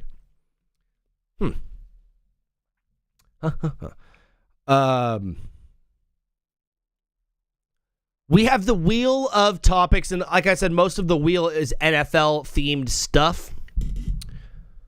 But we're going back and forth with the NBA power rankings. So just so I can finish this for you guys. San Antonio, I still have number 1. They've been in my number 1 for the past 4 weeks, I believe. 3 or 4 weeks. At number 2, I do have OKC in there still. OKC is a fantastic basketball team. SGA coming back. I didn't know if SGA was going to come back and be, SGA. Boy, oh boy, was I wrong. He came back and was unbelievably dominant right off the bat. How come the Angels have been tanking for a decade? Brick Jock, it's rude. Brick Jock's just mad that I told everybody that Kobe story. Detroit has moved down to 3, and I can see Detroit moving even further down after what I saw from them last night, losing to the Cavs. The thing about Detroit and that Cleveland game in general, I don't know necessarily, how do I put this? I know exactly how to put it. I'm just filibustering. I don't know whether to be more hyped about the Cavaliers winning without Donovan Mitchell or worried about Detroit losing to the Cavs without Donovan Mitchell. In a night where Cade had 10 points. The Cavs are 8-3 since acquiring James Harden, have been on a solid run, obviously. They've been incredible with James Harden. And honestly, and what am I saying? I sound so stupid. The Cavs are 8-3 this year since acquiring James Harden. And some of that time has been without Donovan Mitchell, yet they've still been absolutely rolling. Evan Mobley looks great in that offense. Jarrett Allen has been looking great. Obviously, James Harden has still absolutely got it. The Cavs team is really, really good at basketball, though. And although I still think Detroit is a better team overall, if the Cavs can figure out how to lock down Cade Cunningham every single time they play, there's no shot Detroit gets past the Cavs in a 7-game series. I'm I didn't think we were going to really see Cade get locked down or clamped like we did last night. It wasn't something I was expecting. And all it showed me was if I'm Detroit, bro, Cade is the only scorer on that entire team. Cade's the only guy on that team that can score. He's the only dude on that team that I've seen that can actually put up a bucket. And that makes me nervous for Detroit moving forward. I was really high in Detroit the past few weeks because of how good their defense was and how they've been playing as a team, yada, yada, yada. Now, when I look at this roster, it's probably the fourth best roster in the East. I was thinking about it today. What's a more talented roster, the Celtics or the Pistons? Am I crazy in saying that the Celtics have a better roster talent-wise than the Pistons do? Bickerstaff Coach of the Year, he's majority overachieving. I think then NRC, then you would help me answer this question. Then I'd love if you called into the show. It's 213-352-5216. Top of the screen is where the number is at. If you think that the Celtics have a better roster than the Pistons, then yeah, I guess you could say Bickerstaff would be Coach of the Year. Ultimately, though, most people are going to say that the Pistons have a better overall 10 dudes than the Celtics do. Meaning, I think Joe Mazzulla is doing the most with the least. Joe Mazzulla, for me, is the Coach of the Year. Joe Mazzulla has taken the Celtics team that people thought should tank. People legit thought that this Celtics team should just pack it up for this season and not even try. And yet here they are with the third best record in the East. I'll say the Celtics have the better roster. White is super underrated. Yeah, I love Peyton Pritchard. NRC, when I do the breakdown of who has the more talented roster, we have to talk about Kuminga Masterclass. Talked about him on Monday, but I'd love to talk about him again for sure. If you want to call into the show and talk Kuminga, I'm down for that. Celtics have a lot more talent than Detroit. I think we're all realizing this, especially after the Vucevic trade, especially after he traded for Vucevic.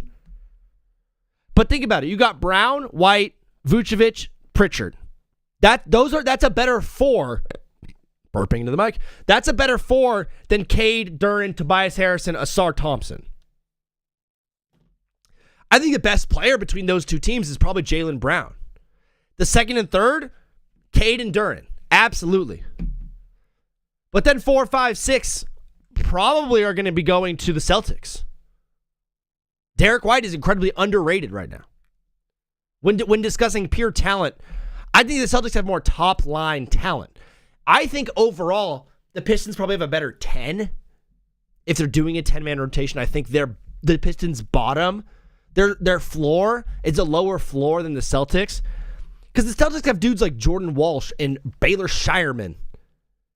And Sam Hauser getting minutes. I know Sam Hauser can shoot. He's been pretty impressive this year, actually. But you have these dudes, Hugo Gonzalez, that are out here getting minutes for the Celtics. Celtics can beat Pistons even without Tatum if their threes fall. I think you could say about any team. Yeah, if they hit the three well, they're going to beat Detroit. What about Mitch Johnson? We weren't supposed to be the 2 seed. Absolutely, but you were supposed to make the playoffs and be a good team. People are talking about the Celtics tanking. Spilling water all over myself because you guys can't see it. Actually, it'd be funnier if you could see it. All year we've talked about this Boston roster not being very good and Jaylen Brown carrying this team, but as the season's gone on, I start to feel like this roster is actually not that bad. Maybe we were overreacting at the beginning of the season. Maybe we weren't giving Derek White and Peyton Pritchard enough credit. I think Jaylen Brown is a legit, like, how do I put this? He has a legit argument to be the MVP because of how much he's done for this team. But he's been far from carrying the team. I think there's talent all around the dude. Detroit doesn't have the best 5 in the world. No. I mean, they're starting Ron Holland. They're starting Asar Thompson. Tobias Harris is starting on that team. They don't have the best 5 in the world, but I do think they have a better 10 than the Celtics do. Ultimately, the idea of what team has more talent, it's a lot closer than people think. I think like right away you'd be like, Detroit is way more talented. And then you start to think about it and you're like, wait a second. Maybe they're not. Maybe it is the Celtics. Maybe the Celtics have more talent. We have 2 people in TikTok right now. It is completely bombing off. That's the one thing that gets me. If I don't have callers, it's hard to keep the show rolling. You know what I mean? So if any of you in there want to call into the show, A or NRC, please call in if you would like. Let's get the wheel absolutely spinning. We're also doing, like I said, a live watch along to the Knicks and Thunder game. We could also take live predictions for that. I think it's going to be I don't think it's going to be the closest game. I think the Thunder will take care of business with New York. New York's been playing very, very good basketball, though, as of late. New York's been playing much better basketball than I think a lot of people gave them credit for. Or at least thought they were going to have. I don't even know what I'm trying to say right there. You ever start talking and then the words go away and then you're sitting there and there's 6 people staring at you and you don't know what to say to them, so you just start saying filler words like and but and well, and then like, why is talking such a necessary thing? I feel like bad communication skills is probably the most detrimental thing someone could have in their life. Like, even if you're a serial rapist, you're like, I bet at least I can communicate my feelings and emotions well. Yeah. It's a horrible example. You ever talk to someone that can't communicate or talk to someone that can't talk? And you're just like, bro, what's happening? You can't speak? Tell me what's up. Real Boldest, what up, dog? I don't understand why Houston is so low. They have a top 5 player and a top 5 defense. Yeah, Houston is just wildly inconsistent, dog. They're incredibly inconsistent night in and night out. Some nights they look like a team that just cannot be stopped, and other nights they look like a Swiss cheese. I also don't think Kevin Durant's a top 5 player this season. I don't know if he's a top 5 player this season. Like, for instance, Houston. They've got Golden State tomorrow. They could easily turn around and lose to Golden State. They had 3 wins in a row against the Jazz, the Kings, and the Magic, then they lost by 10 to the Heat. And they beat the Wizards only by 5. They lost to the Knicks by 2 in a close game. They beat the Hornets, lost to the Clippers, beat the Thunder by 6 without Shea. Lost to the Hornets, they're so inconsistent. 26, 5, and 5 on 50, 40, and 90. I mean, yeah, you're pulling out the stats for me real fast like that. Tyrese Maxey has better numbers. Jaylen Brown has better numbers. Luka has better numbers. Off the top of my head, Shea has better numbers. I believe Jalen Brunson has better numbers. Maybe not the efficiency stuff, but I don't think he's a top 5 player right now. Real Boldest. No. Kevin Durant, not this season. Of all time? No. Like they're nonverbal. I feel like every team is inconsistent. I think the Thunder are pretty consistently good. I think Boston's been consistently good. Detroit was consistent until these past 2 games against the Cavs. I think the Cavs are starting to get consistent. I think we're getting separated right now. Maxey and Brown have better numbers than KD. Absolutely. Maxey has the best numbers in the league almost. And obviously Jokic. I'd put Jokic, SGA, Maxey, Brown, Luka, Brunson, Donovan Mitchell, and freaking Keontae George above Kevin Durant this season. Efficiency doesn't matter? No, it doesn't. Who cares? Defense doesn't matter? No. It doesn't matter. Obviously, those 2 things matter, dude. If you want to call into the show, Real Boldest, the number's at the top of the screen. If you really are real bold. What about Wemby? Yeah, Wemby's up there too. Wemby's above KD this season. All time, he's top 6 or something. Kevin Durant, top 6 all time. Jordan, LeBron, Kareem.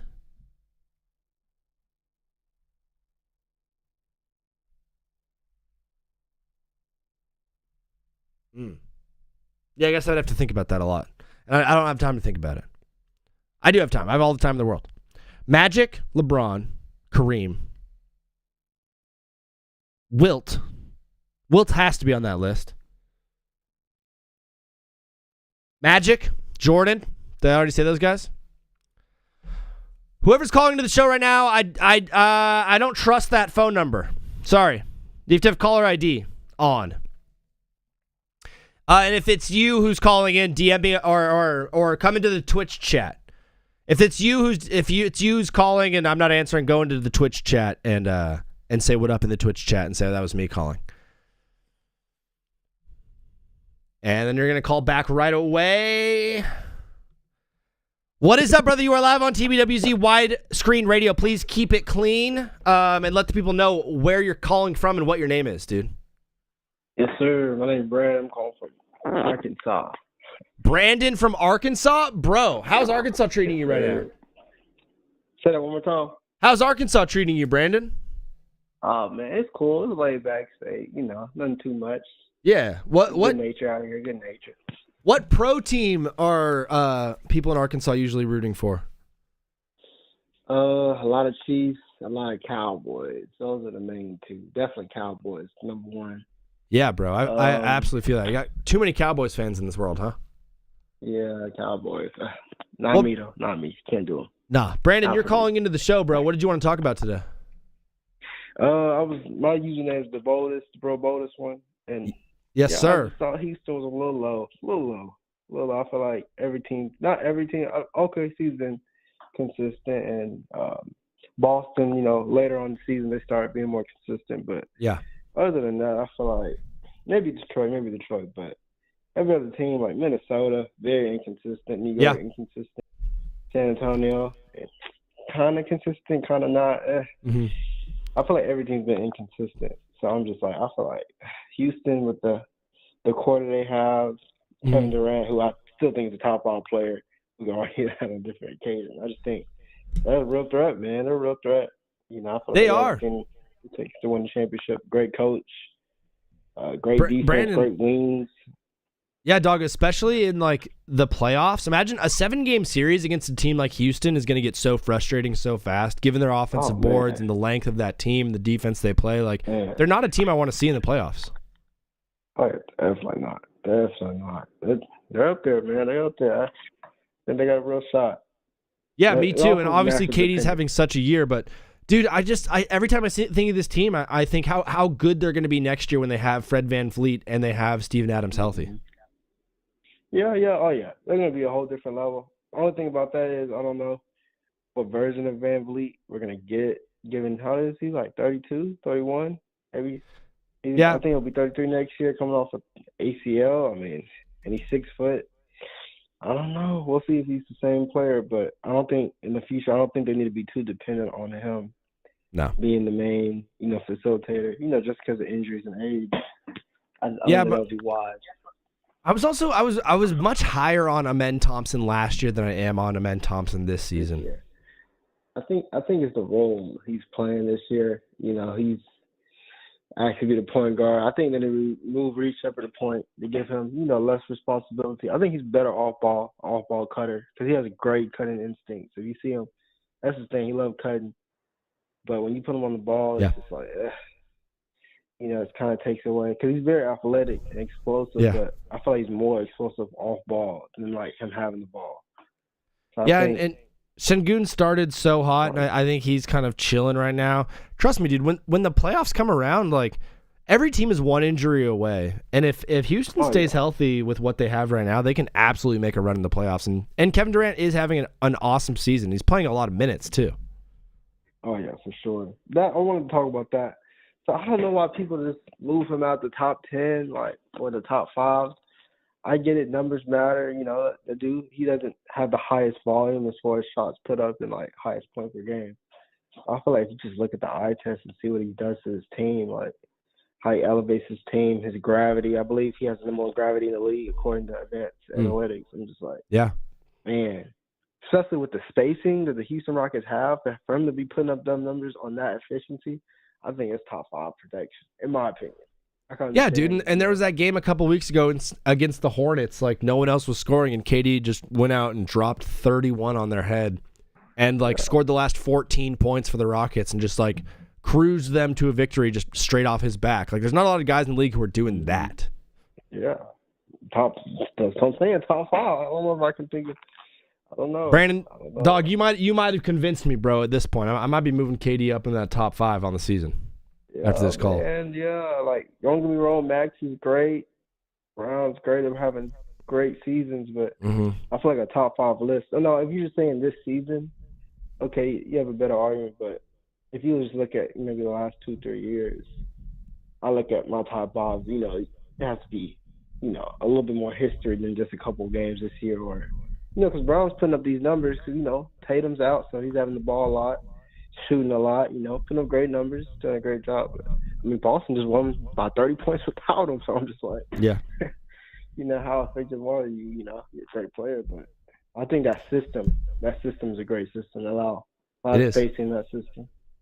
Yeah, and Ime Udoka is a great coach. Missoula is a great coach. They both come from Boston, so those teams do play similar basketball. Speaking of the East, who do you think is going to win the East this year? Now, that was really a toss-up, man. That's a toss-up for real, because I'm not, like, supremely confident in no team. Yeah. I That's like where the New York. inconsistency is coming from, the East. Yeah, for sure. I like New York. It's just I don't think they get Cat involved enough. I know a lot of people don't like Cat. They think he's soft, but I think Brunson's a little too ball dominant, just a little too much. And, like, Cat's a great player. I feel like you have to get him involved, you know, especially in the playoff series, because there's going to be shots with Brunson. There's going to be nights where Brunson's not hitting his shots. You know, he's going to be inefficient from the field. I think they did a good job when they play Houston by getting Cat involved. That got to be the blueprint, I feel like, to their success, because one player just not going to take you to the championship. This is a team effort. You know it, bro. You sound like a guy who knows ball. Brandon, thank you for calling in. We're live Monday, Wednesday, Friday, 2 to 6 p.m. Pacific. Please call back whenever you want, bro. Most definitely. Appreciate it, man. All right, God bless. Have a good one. All right, God bless. My guy Brandon calling into the show. Yes, sir. Absolutely electric stuff right there from my guy Brandon from Arkansas. I don't know if we've had someone from Arkansas call into the show yet. That might be our first Arkansas person. Whoever's calling in right now, I don't trust the number that you're calling from. So come over to Twitch and hit me up on Twitch or chat right now if you're on YouTube or if you're on Twitch, so I can see your profile and stuff like that. But if not, I'm not answering that call. That's how we're working right now. We're working backwards right now. Oh, I'm getting my lunch ready. Get my lunch out. Kozlaw's in here. What up? Yeah, now we're doing top 10. People who put Tim Duncan in the top 10 players of all time. Get out of here. Tim Duncan. First of all, I watched Tim Duncan. Not very good. You know who's better than Tim Duncan? Like, Emmanuel Quickly. The whole Tim Duncan is a top 10 in the NBA, people. Get out of here. I'm not having any of that. What did he do? What did Tim Duncan actually do? Crazy to me that the Spurs won 131 to 91 and Wemby only had 10 points. Zenith, bro, and they're one of those teams, dog. Zenith, welcome to the show, bro. They're one of those teams. Tim Duncan is the best power forward of all time. He won 5 chips. Yeah, you know what I mean? Whatever. He missed the bunny. I don't believe in Tim Duncan. I believe he existed, but I'm not sitting here thinking that Tim Duncan is that good. Gulf of Mexico, join the show. What up? Like, I'm going to say it again, bro. Whoever's calling into the show, I'm not taking that call until you chat, until you show your face. Or I'm going to just start blocking you. Because people would be calling in here saying some horrible, horrible things. And that's not the kind of show we're trying to rock. Let's spin the wheel. If you're on TikTok and you cannot see the... What the... Oh. And you want to see the wheel, we are live on Twitch and YouTube doing that whole thing. Who is better than Timmy in all time? Michael Jordan, LeBron James, Magic, Kareem, Wilt, Shaq, Kobe, Kevin Durant,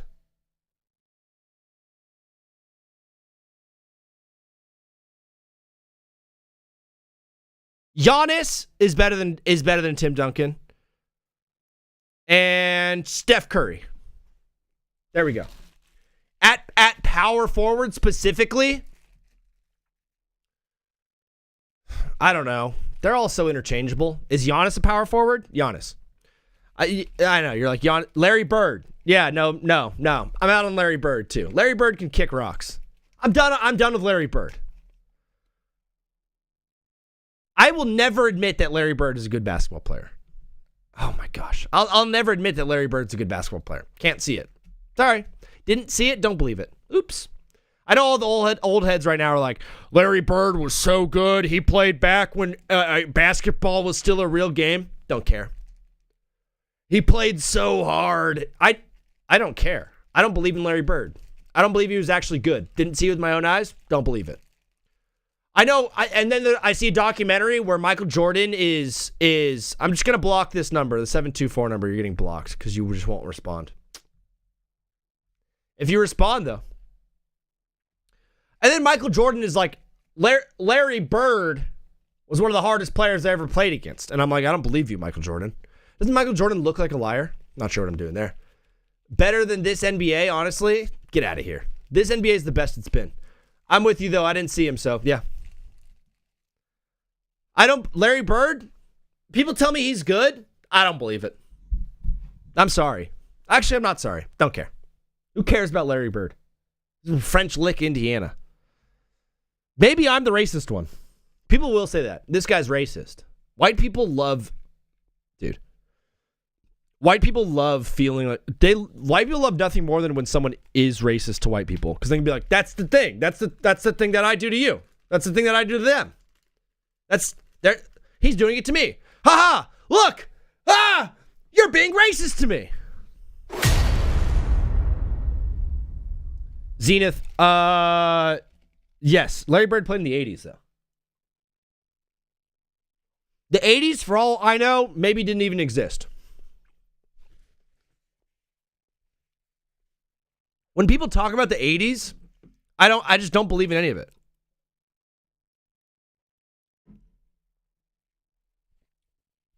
How about John Stockton? Yeah, no. Oreo, was that you calling in? Are you the 724 number?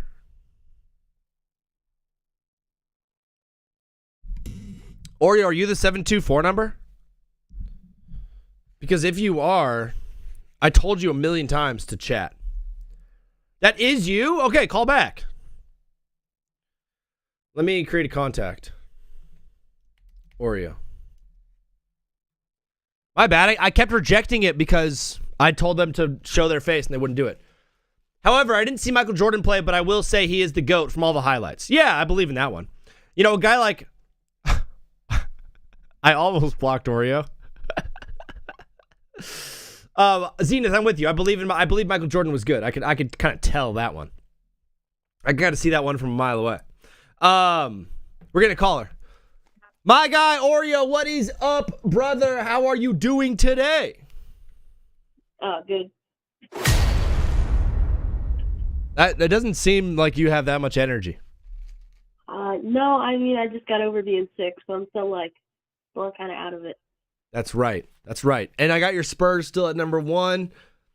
It seems like anytime someone says anything bad about the Spurs, you're like putting on boxing gloves, you're ready to fight.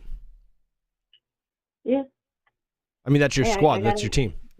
I gotta support. I gotta defend. You gotta defend. You're calling into the show, bro. What did you want to talk about today?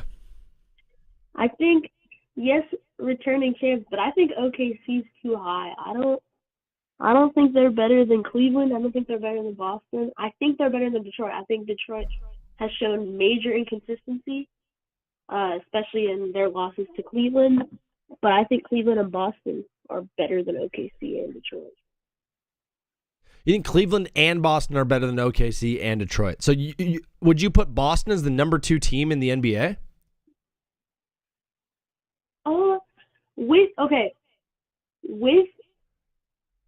With Harden, I put Cleveland at, it's tied right between, right now teams with Harden and stuff, because he's back, I think, Yeah. I put those two teams basically tied. But once Tatum comes back for the Celtics, then yeah, it's Celtics 2, Cleveland 3. Have you heard there's talk about Jason Tatum returning on Friday? I did see that. And then Trae Young's supposed to make his debut tomorrow for the Wizards.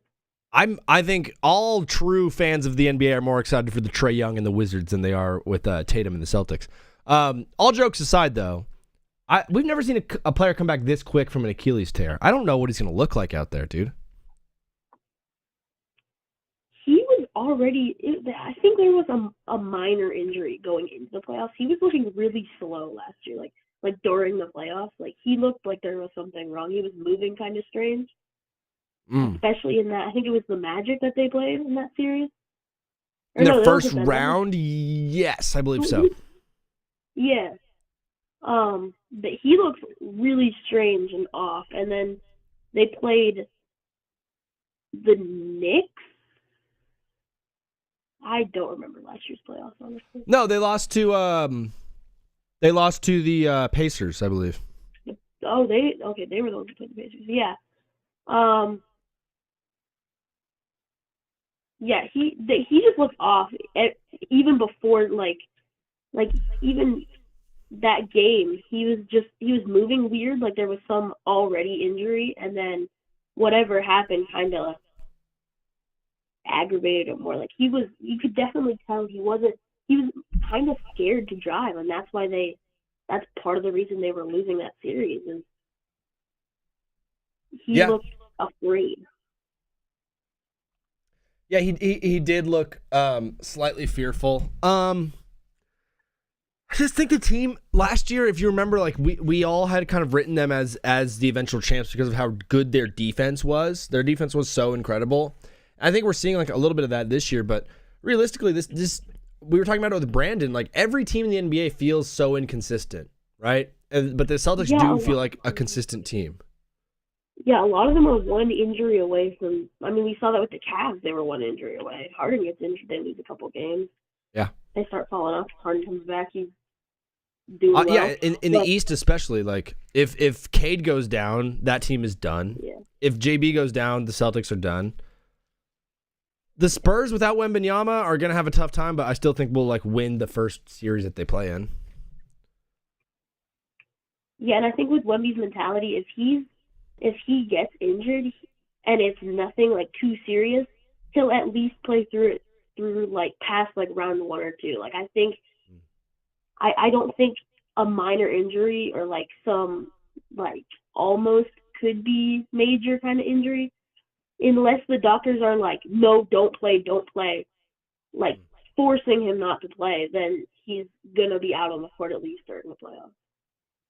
Yeah, I think he's got that warrior spirit. He learned it from Tim Duncan, who you consider a top 10 player all time.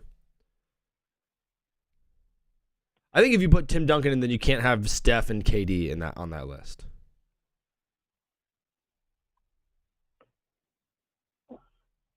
Oreo? And then freaking the Sixers are so weird. Like the Sixers still have like a lot of talent on the roster, and then they just do that last night and they just like disappear. Oreo, if you were here for the beginning of the show, I pulled up a tweet from Sam Block where he had the keep 3 and cut 9 sporting events. I've got it up on the screen right now on Twitch and on YouTube. Can you give me your the 3 that you would keep from the sporting events that are live on the screen?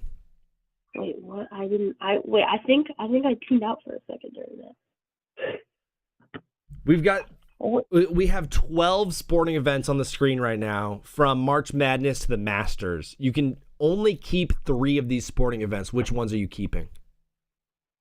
Wait, I need to go. Wait, give me a second. I have not. Okay, look at that. 1 second. Okay,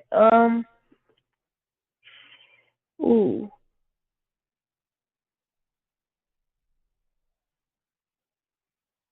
I'm probably getting rid of, oh my god. You could probably already off the bat get rid of Wimbledon and get rid of the WNBA playoffs and get rid of the College World Series. Yeah, those are probably the first. I think I might. Yeah, I think then after that, so that's 3. Honestly, I'm gonna get way more entertainment out of the others than the Masters. Like, Masters is off. Yeah. I personally don't like the Olympics. Like, I did not watch that much of them this year. Fair. You're doing no Masters, no Olympics, no Wimbledon. Are you keeping the World Cup? No, I'm not. I know that's like the biggest. I think that's the biggest sporting thing in the world. You're good. I don't think. So you're down to March Madness, NBA playoffs, Stanley Cup playoffs, college football playoffs, NFL playoffs, and the MLB postseason. Which 3 are you keeping? I think I'm keeping March Madness. It's the best one there. It's the best, in my opinion, the best. This is March. Then I'm keeping the NBA playoffs because I like basketball. You like ball? And then college football playoff. I like college football playoff. Wow. I absolutely love it. College football, NBA, and March Madness. Oreo, you are the absolute man, dog. I'm sorry I almost blocked your number. I now have it saved to my contacts. So whenever you call back, I will know it's you, brother. Thank you for watching the show. Thank you for listening along, and we'll see you in the chat, okay? All right. All right, peace. My guy Oreo, hooking up the show. What's up, Ryan? Keeping Wimbledon, no question, said One Dab. If you're a tennis fan, Wimbledon is probably the best major. I'm not going to lie. I'm a big tennis guy, personally. I love tennis. Do you want to know why? And Aryna Sabalenka recently just got engaged to a millionaire, a multimillionaire. I never knew that I had such a little chance with women until I got to the age that I'm at now, realizing they want to date millionaires. And brother, not there. Wimbledon is the best. The Masters, Ryan, you're keeping the Masters. You have to, dog. If any of you want to call into the show and give me your answer, the number's at the top screen. It's 213-352-5216. How do I put this? I'm in love with Amanda Anisimova. She's funny and quirky and cool, and she's talented. I love women that are talented or have a great talent or have a great interest and are really, really good at something. And she is one of those women, dog. Shout out to Amanda Anisimova. She was great in Wimbledon. But every time Wimbledon comes around, I find myself rooting for Emma Raducanu. I don't know what's wrong with me.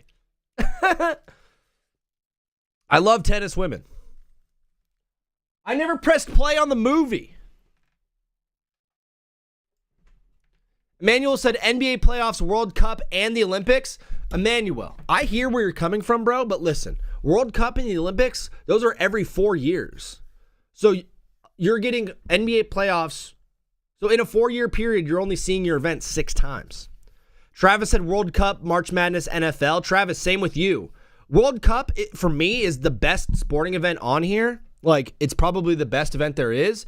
But ultimately, the World Cup, you're only getting that every 4 years. So if I'm doing maximum sports watchingness, I'm not adding in the World Cup. I'm not adding in the Olympics. March Madness, NFL, NBA, said Christos Root. I think we're going to be getting that one a lot. Chris said watching the Knicks game right now. Me too, dog. I'm locked in on it. NBA courtside. It won't start for another 6 minutes. It's probably not going to start for another 12 minutes. Because that's what they do. They say the game's at 4 and they start the game at 4:15. World Cup, college football, March Madness. College football is getting a shout. No one's doing College World Series, right? And no one's going to do, well, we'll get people all over the place. Chris, thank you for liking the live. Yeah, they always be lying. If you guys want to call into the show, the number's at the top of the screen. It's 213-352-5216. Oreo's in here saying March Madness, NBA, college football. He gave it to us live over the phone, and I'm hearing it now. And we got a caller for you guys right now. Ladies and gentlemen, you know him. You love him. We haven't heard him for a while, but give it up for my guy, Brent. I wanted to chime in on this whole leave 9, keep 3. Because from Sam nobody's given Block. any love to. They're not giving any love to the MLB postseason. It might be the not at best all. of the 4 sports. Best postseason. It's got to be the best. I mean, maybe not best regular season, but postseason, it doesn't get any better. I saw myself sweating profusely over the Mariners game, and I'm not even a Mariners fan. The Blue Jays, all of them. Doesn't matter. No matter who it is, if you're a ball fan, you love MLB postseason. And it's only like a 2-week period, and there's a bunch of games that are on during the day. So like during work, you can be watching postseason baseball. Yeah, which is exactly what I was doing. And then once we get to the World Series, it's just like every moment is just so stressful. It's the best. I got to put MLB postseason. I'm not a big tennis guy, so Wimbledon's an easy cut. Sorry, Wimbledon. Golf is cool, but I think I could cut the Masters comfortably. Yeah. WNBA playoffs. I love women. Sure. Especially ones that are good at basketball, but that's a cut for me. Yeah. You're a big women guy? I love women. Women, they're a top 2 gender for me, I would say. I hear that. What's your favorite part about women? Their smile and the way they look at me in the eyes when they love me. What's your second favorite part about women? That's my second favorite part about women? Yeah. Man. There's probably 2 things I could put at number 2, but I'll keep it appropriate for the show. Yeah. I love their heart. Their heart. I love their determination. Yeah. I wish I could make love with their heart, you know? Sure. What's your third favorite thing about women? Oh, man. We're starting to get, I don't know. It's probably their brains, of course. Yeah, the way they think, the way that they operate. What's your fourth favorite thing about women? Well, number 4, there's got to be 2 things there. Near like the heart regions, you know, they're two mountains pressed together. I can't say my fifth; it's not appropriate, so I gotta leave it at there. Bro has boobs at 4. I have those at number 1. Brick, continue on. You said you're keeping MLB, but you're cutting the Masters and you're cutting Wimbledon. Where are we at? Yeah, and WNBA. So I got 6 more cuts. I love baseball, but College World Series I think is an easy cut. Yeah, I'm a big college baseball guy. The Olympics, it's only every 4 years, so I got to cut that. So that's an easy cut. Once when it's like the Big 4 postseason, that's when it gets really tough. Yeah, I feel like I could cut NBA playoffs, not because NBA playoffs aren't great, but I feel like the first 2 rounds of the NBA playoffs, at least the first round of the playoffs, is pretty easy to predict. But you're not going to have like that upset. Nobody's going to upset the Thunder this year. No one's going to upset the Spurs. Sure. Yeah. Celtics should be fine. Pistons, Cavs should be fine. So, like, the first round of the playoffs, not super exciting. NFL, I got to keep. I love NFL. I was in L.A. for the divisional round. We got to watch some great games. Yes, we did. Let's go. So, I got to keep NFL playoffs. College football playoffs are pretty great, too. Not as into college football as I am NFL. Honestly, I got to put Stanley Cup playoffs. Stanley Cup playoffs have the same type of stress that baseball has, but it's just people are just killing each other for 4 rounds. Game 7 series. Those are probably my big 3. So you're going to go Stanley Cup, MLB, and NFL. That is not bad at all, young Brick. There have been some moves in the NFL right now. You are obviously the host of the Brickyard podcast, which is an awesome NFL show. Do you have one NFL story that you want to talk about today? Well, Kyler Murray, Trey Hendrickson, Malik Willis, Daniel Jones. I saw that somebody was pricing Malik Willis's contract for 3 years, $90 million. No disrespect to Malik Willis, but who the hell is paying Malik Willis $30 million? Boom. When he's only played. Well, this is like the estimates. I saw an estimate on ESPN, like how much these top free agents should get. And they had Malik Willis getting like a $90 million bag.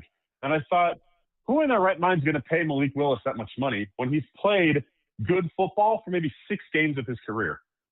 Dude, I have a whole take about how Malik Willis, like, there's only 6 teams in the NFL that need a quarterback. It's the Dolphins, Jets, Vikings, Steelers, Cardinals, and like maybe the Falcons, depending on how injured Penix is. When there's 100 good quarterbacks coming into the draft next year, why would you waste money on Malik Willis this season? Like, what's the point of that? Yeah, like maybe if I'm the Dolphins, I need a guy to play because they're going to cut Tua. like maybe I'd pay him like 1 year, $10 million, if that, which I still feel like is a lot for Malik Willis. But maybe that I can understand. The Jets, they always need a quarterback. Although, if last time I called in, I said that I think the Jets are going to go and pick up Kyler.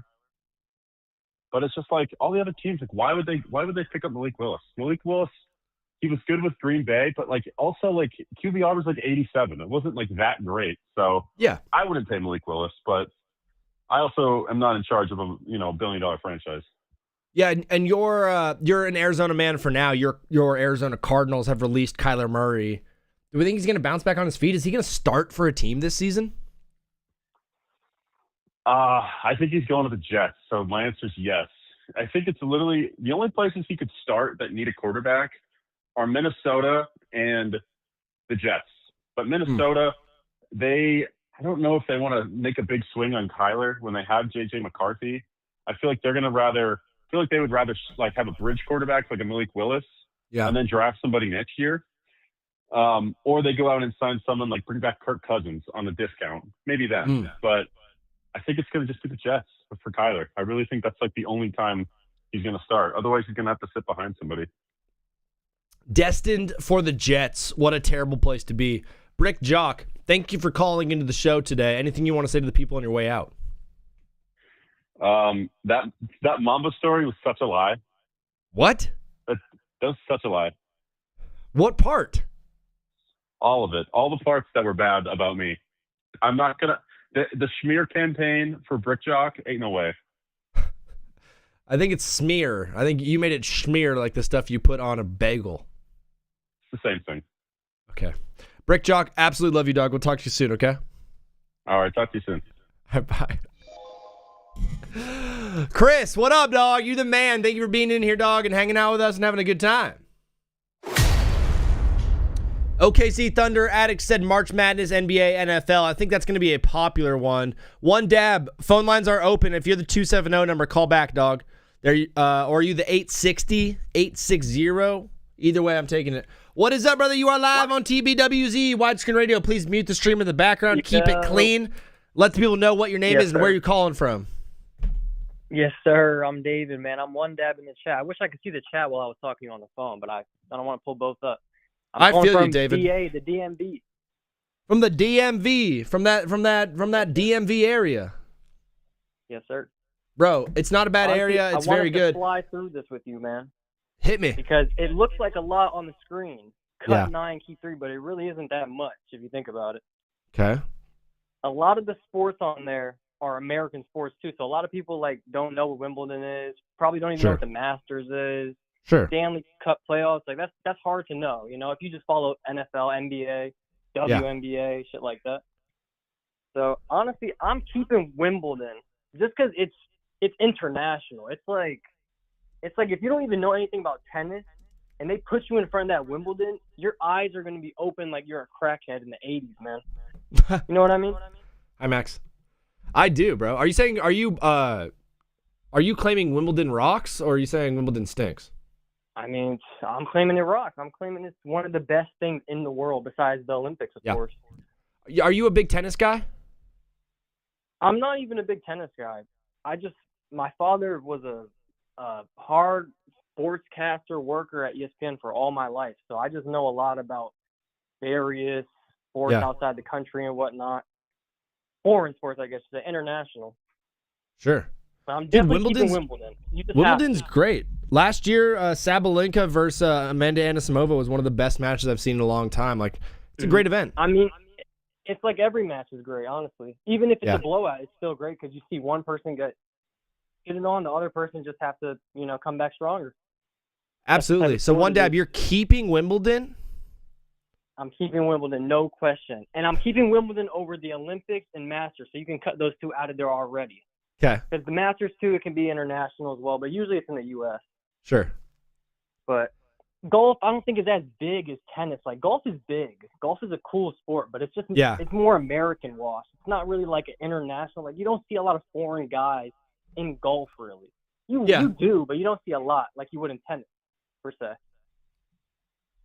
And absolutely. Then, what else is there on there? And I've been telling everybody this in the DMV area. I'm not really from here, but I started following the NFL recently, the last like year and a half, 2 years. And I always tell people this: the NFL playoffs and the NFL regular season is America's sport. That is legitimately the sport of the U.S. of A. Yes, sir. I don't know if anybody agrees with that, but I personally think that over anything else, over MLB, over NBA, over WNBA. Yep. I think that sport is crazy. So I would put that there, even though personally I wouldn't. I don't personally think the NFL is that big. Huh. I think it's cool. I think, it gets intense in the playoffs and whatnot, but it's a short season to me. I don't know. Not as many games. You got bye weeks and shit. I don't know. Interesting take, David. I bet you'd get a lot of hate from random people if you were saying that, because they're like, we love our football. Oh, you got that, man. And I'm a Steelers fan, so that's double the hate. Oof, tough season. Excited for next year, though. Yep. I don't know. I have to put Wimbledon, cut the bottom three off, cut both college things off. Actually, no, Sure. Keep March Madness, though. Because I think the guy in the comments with me commenting, I forgot his name. Chris. He was saying that there's so many games. Yeah, Chris. Yeah. He was saying there's so many games in March Madness that you don't even need to know a single team in college. You'll just have an entertaining time watching whoever. Like he said, a random white boy will turn to Steph Curry and like get drafted top 10 in the league after. It's crazy. Absolutely. And you all you do is just root for the underdog and just call it a day. Yeah, right. And make some money doing it too. Dude, some of us will. My thing about March Madness is the first 4 days of March Madness, so it's like the round of 64 and the round of 32 are like Thursday, Friday, Saturday, Sunday. Those are like the four best days in all of sports. After that, though. And they go on while you're at school, You're at school and you're in the back of class trying to watch games. It's fun, but after those 4 days, it does kind of taper off. But we got to wrap this call in a little bit, David. What's your final three for us? I'm gonna go Wimbledon just because tennis is major, man. Tennis is a major sport. People don't realize that yet, though, but they will. Yeah. Tennis. I'm going March Madness because of the amount of games. Yeah, volume shooter. I'm gonna have to go. Damn, I don't even know. I'm gonna have to just go to the NFL playoffs, just because, like I said, it's America's sport. You got to add an American sport in there. That's just everybody's gonna tune in. Everybody's gonna watch it, even if they don't like the team. They're gonna watch because they hate the team. And that and NFL playoffs for me does include the Super Bowl. So you can't eliminate the Super Bowl. You know David, how that goes. That's damn near the Olympics here. David, are you willing to answer my question of the day? If not, it's totally cool. But my question of the day is, craziest thing that you've done in a movie theater that you could say out loud. Oh shit. How R-rated is TikTok? I try to keep this show PG-13. I try to keep it PG-13. All right. I'll say me and a female were in the back of the theater. Yeah. Sharing a seat. That's all I'll say. All right, guys? David, you are the absolute man, bro. We're live Monday, Wednesday, Friday, 2 to 6 p.m. Pacific. Please call back, follow along whenever you want. Yes, sir, Zach. I appreciate you, man. Have a good one. All right. See you, David. My guy, One Dab in there. Out of your element. What up? JD, what up? How are you guys doing today? OKC off to a hot start. Haven't missed. Josh Hart from 3, brick. Rebound, Brunson from the key, brick. Hardenstein with the board. One Dab, appreciate you, dog. You're the man. Thank you for calling in. Thank you for following along. Thank you for hanging out with us. I got to take March Madness, college football playoffs, and MLB postseason, JD. MLB postseason going to be getting some hate, but I am absolutely taking MLB postseason as Mikal Bridges bricks another 3. OKC now up 7-3. Shea Gilly with the ball at the top. OG Anunoby guarding Shea as Cason Wallace finds himself wide open for 3, brick. Mikal trying to get out and run. The Knicks live and die by Mikal Bridges, in my opinion. If he plays the game well, if he has 25 points, I feel like they win. Cat got Hartenstein up in the air, back out to Anunoby for 3, brick. That's just going to be the theme of the day. This game stinks. New York has missed their last 5 field goal attempts. Shea Gilly gets around Mikal Bridges easily. Step back, wet. Knicks are the definition of brick. If the Olympics were every year, no one would watch them. Only reason people watch because it's every 4. Bro, Blake, that's an incredible take. You should call in and give that take live, and then I'll clip it out and put it on TikTok and give you all the love in the world. Do you think the Knicks can win the East? Said Brick Jock. Do I think the Knicks can win the East? I do. Yeah, of course. I think there's a bunch of teams that can win the East and a bunch of teams that can win the playoffs because every team is just one injury away. As we learned from last year, every team is one injury away from being eliminated. The Knicks have missed their last 7 now. And Mikal Bridges now shooting from the free throw makes both. Makes both of them. Or did he have 3? The only thing I could switch on mine is the MLB postseason with Stanley Cup playoffs. It's hard, dude. On Saturday, I don't know. I'm a Knicks fan, and I'd love that. Yeah, Chris, my thing about the Knicks and my thing about every team in the NBA pretty much is like what I learned last year in the playoffs is every team is one. I mean, OKC started 5 from 6 from the field. Jalen Brunson getting some work inside the paint. Doesn't finish. Hartenstein rebound over Josh Hart. Out to Cason Wallace. Cason Wallace trying to drive on JB. Gets it back to SGA. Running the pick and roll with Cason Wallace. Running the pick and roll now with Hartenstein. Wallace wide open. Dishes to Chet. Blocked by Anunoby. When I sit and commentate on a game and actually like do the breakdown, do you guys like that or do you hate it? You're ahead, Chris? Good. Hockey's a top 3 sport. JD, I'm with you. Hockey's an awesome sport, but like, what are you cutting?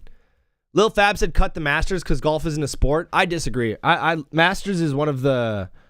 Wow, Lou Dort. Foul on the floor, though. The Masters is one of the greatest sporting events. The Masters is one of the greatest sporting events in sports, Paprika, in the world. I don't know what it is. I obviously like golf. I like watching golf. I don't really play golf as much. I'm more of like an observer of the game. The Masters rules. I don't know. It's the pageantry. It's the look and the feel. Josh Hart blocked by Hartenstein. SGA pushes the floor. Got Mikal Bridges on him. Gets right to the hoop on him. Reverse. Miss. The Masters rocks. Paprika is when I have a clip that I could cook up. I have a transcribe feature, so later on, after I'm done with the show, I search Paprika, and it gives me every single time I said Paprika, and then I can just cut those clips out. Keep March Madness, the Olympics, and the Stanley Cup. That's the best list. Charn, the only thing about the Olympics is like, I'll give you winter and summer. So you get both. You get winter and summer in the Olympics if you're choosing that, but it's still every other year you're getting that event. I'd rather get my events every single year than choose one that only happens every other year. If you were to space the calendar out perfectly, the way you would space it out would be NFL playoffs, NBA playoffs, and then probably something in the summertime. NBA playoffs is your summertime thing. NFL playoffs is like your wintertime thing. None of this is really happening in the spring. I guess the Masters. That's why we'd keep the Masters. March Madness, NFL, and NBA. Yeah, Rust. That's a good one. A lot of people are keeping March Madness. I'm going to sound like the ultimate hater right now. Charles of the Olympics is so awesome. You're telling me you don't want to watch that? I do like the Olympics, but Blake in here had a take that was really, really good. The Olympics matter because they are every 4 years. If the Olympics were on every year, I don't think they'd be as entertaining as they are. But it's because it's 4 years getting to it. March Madness is spring. You're right, Oreo. March Madness is a good one. It's a good one. Boom. Getting an awesome caller right now, guys. Big time caller right here. And whoever's been been liking the live, One Dab is in here. You guys are the best. If you're in here, you do not follow, please hit the follow button. We're also on Twitch and YouTube right now, live. My brother in Christ, ladies and gentlemen, give it up for my guy TC. What's going on, man? TC, bro, did you see what I have up on TikTok right now? Russ, thank you for the follow. Yes, I do. There's 12 sporting events. This is from a tweet from Sam Block at the Block Spot. You can only keep 3 and cut 9. Do you have yours prepared yet for us? My 3 that I am going to keep. Ooh.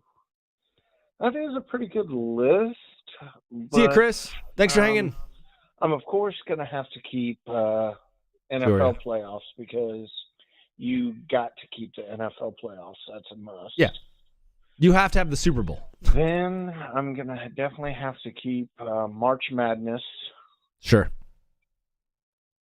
Probably, and for a lot of people, I pretty bet much I'm March gonna have Madness to is the go number one with thing on their list. the college football playoffs, actually.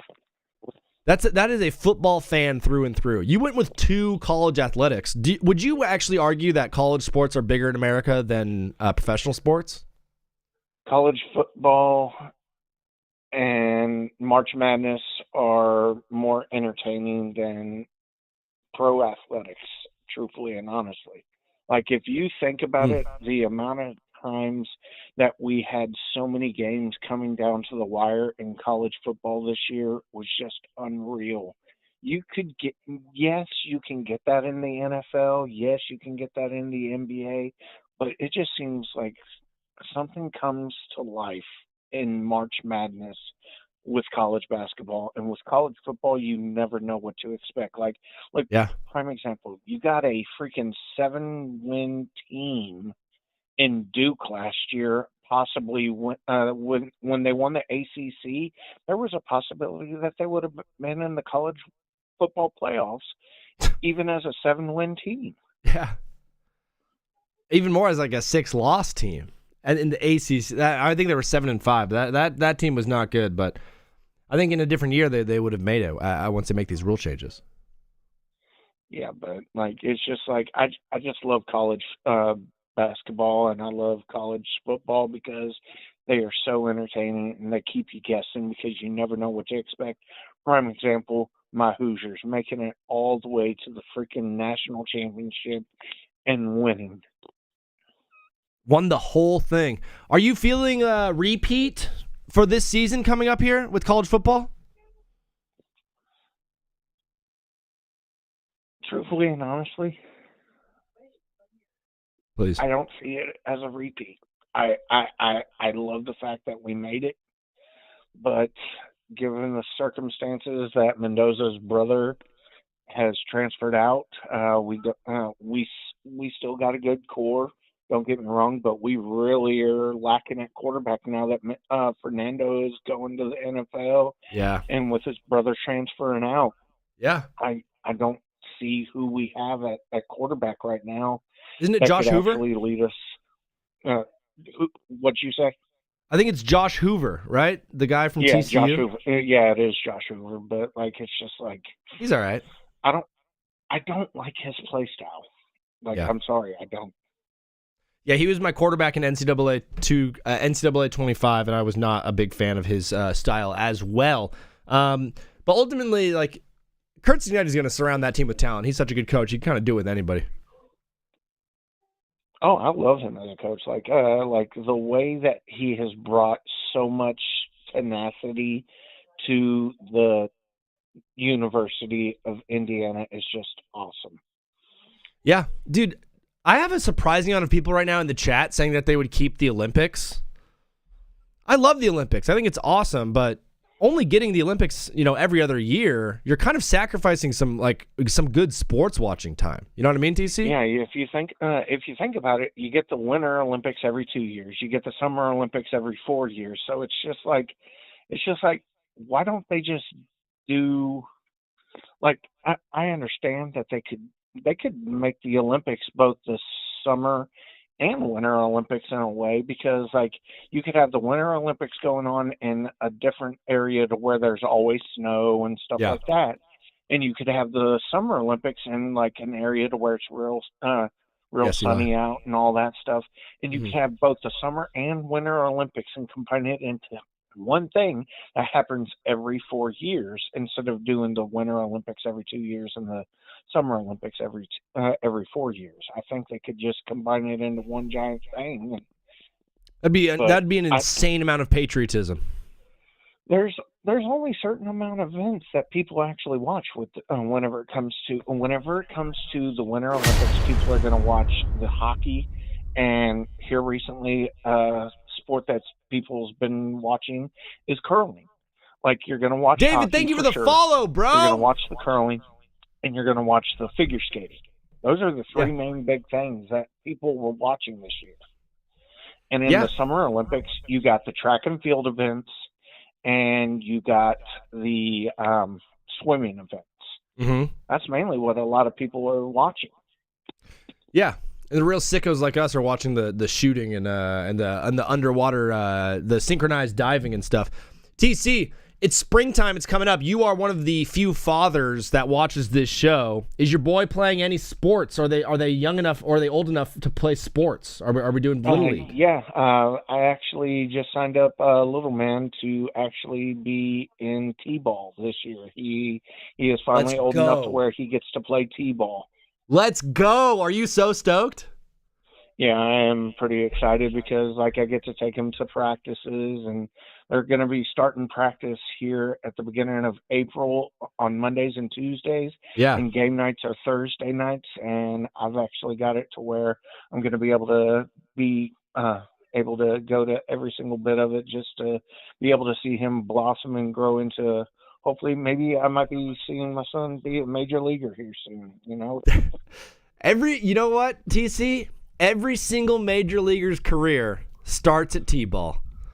Brother, You're on the right route. We are on the right route. TC, we absolutely love you, brother. Thank you so much for calling into the show. We obviously got you in our prayers at all times, thinking of you, dog. We're going to keep it rolling, though. And shout out to Little Man. You got to send us some pictures once he gets his uniform on. Yeah, whenever he gets his uniform, I'll definitely shoot him into the Discord for you. Thank you, brother. We'll talk to you soon, okay? Talk to you soon, bro. Peace. Bye. My guy TC, bro. I can't wait to have a little kid that's playing baseball. Shout out to David Babin right now. My guy David following on Twitch.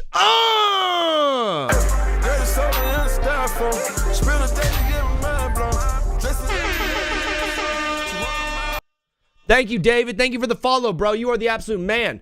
One dab. My guy.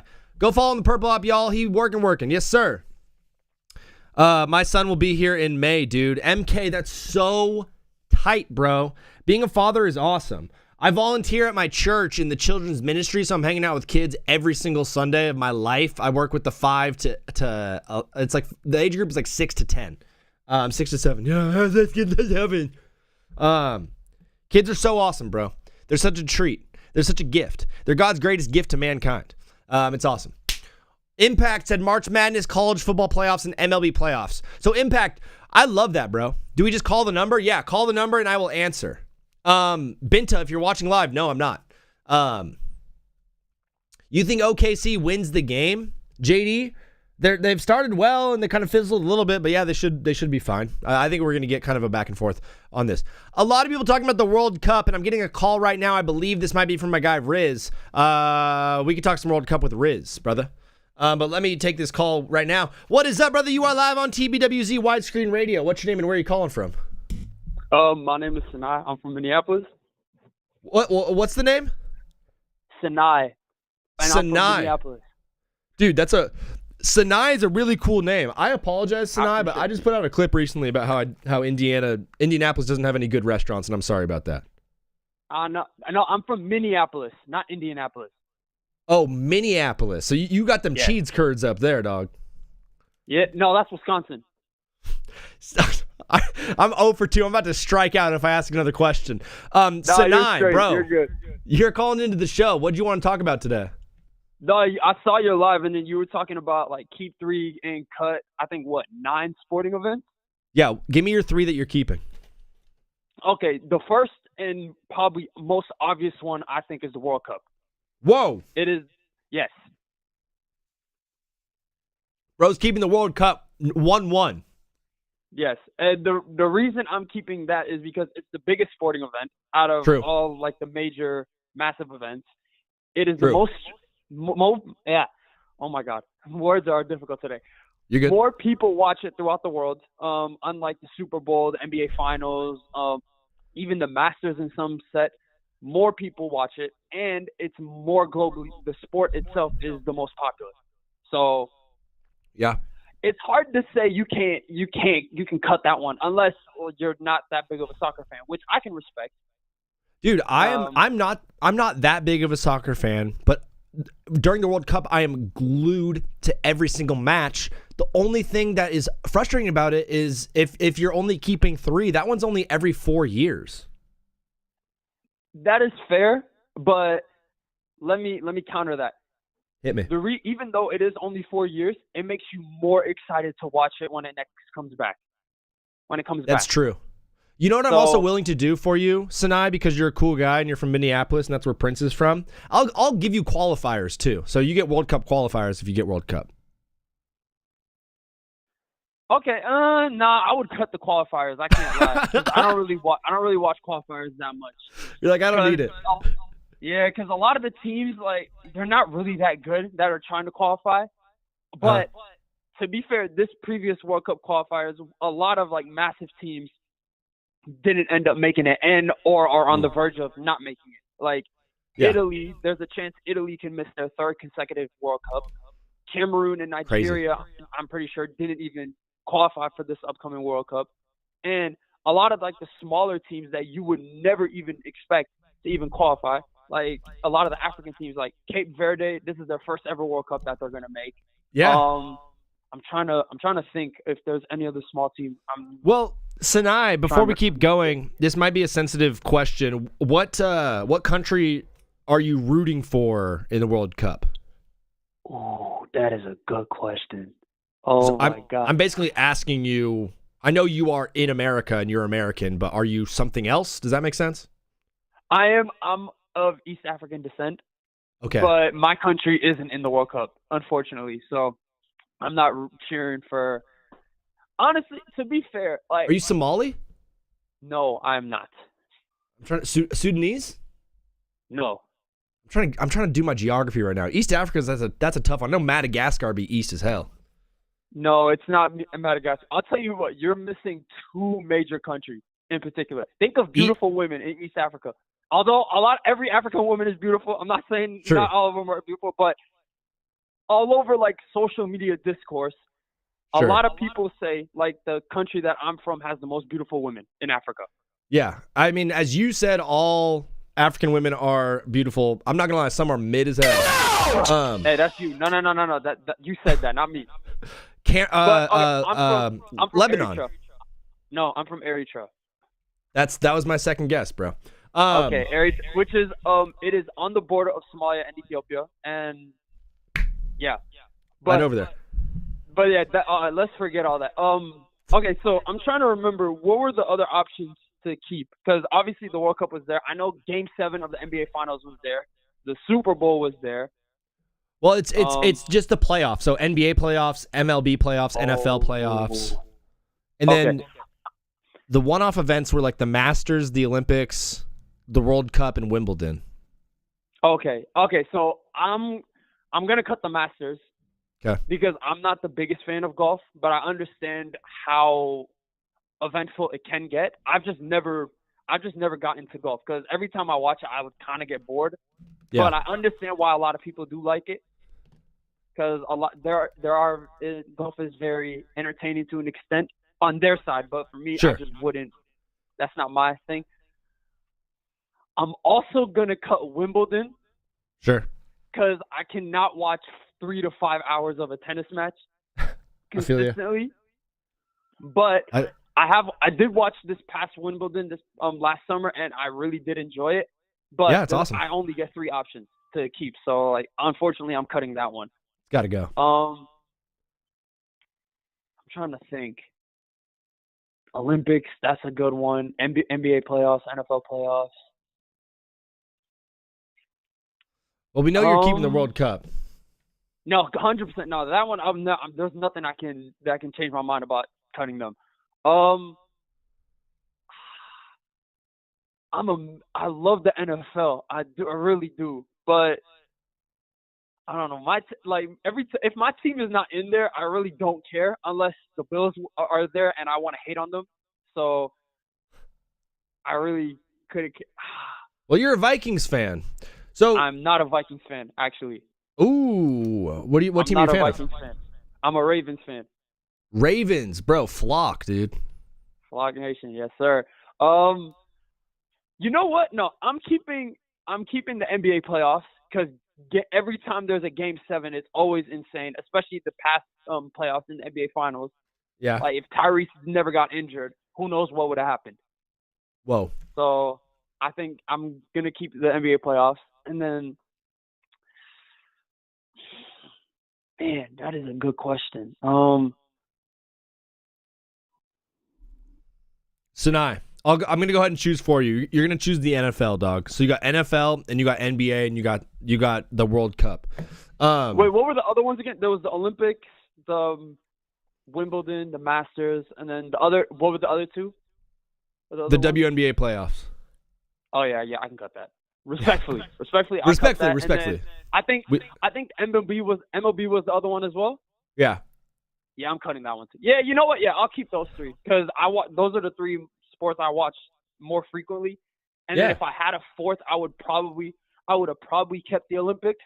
But yeah, that's it. But besides that, yeah, those I'll probably keep those three. Bro, Sinai, I love it. You've got a good head on your shoulders, bro. I can tell you're a smart dude. We're live Monday, Wednesday, Friday, 2 to 6 p.m. Pacific time. Please follow along and call back whenever you want, dog. But we're going to keep it rolling, okay? All right, man. I appreciate it. Thank you so much. All right, talk soon. Peace. All right, man. Likewise. My guy Sinai called in, first-time caller. If you are a first-time caller as well and you want to join the TBWZ Widescreen Radio universe, now is your time to do it.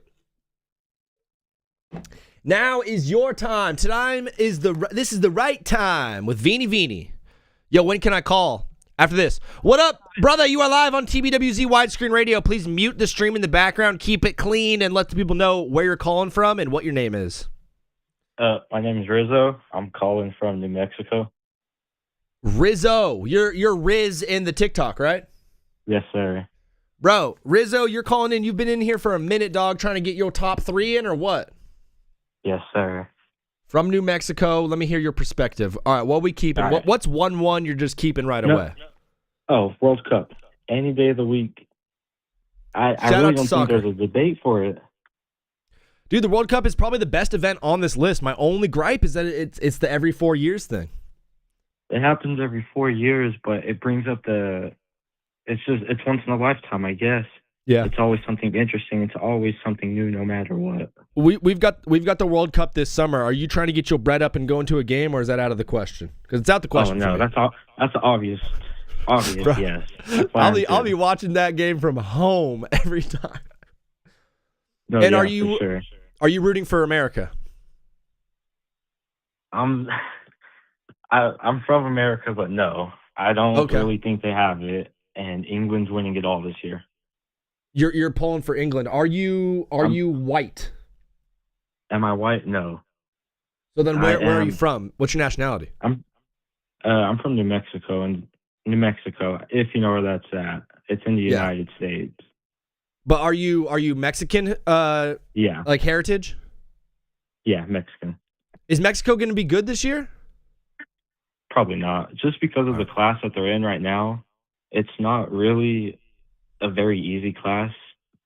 They might shock the world. They might make it. I'm not really too sure, but I have my eyes set on England. Right now for sure. It'd be fun. So you're keeping World Cup. Can I just assume that you're going to be cutting College World Series and cutting WNBA playoffs?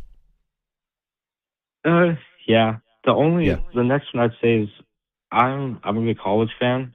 I like the football playoffs. College football playoffs, absolutely. So you got the World Cup and you got the college football playoffs. Oh yeah, for sure.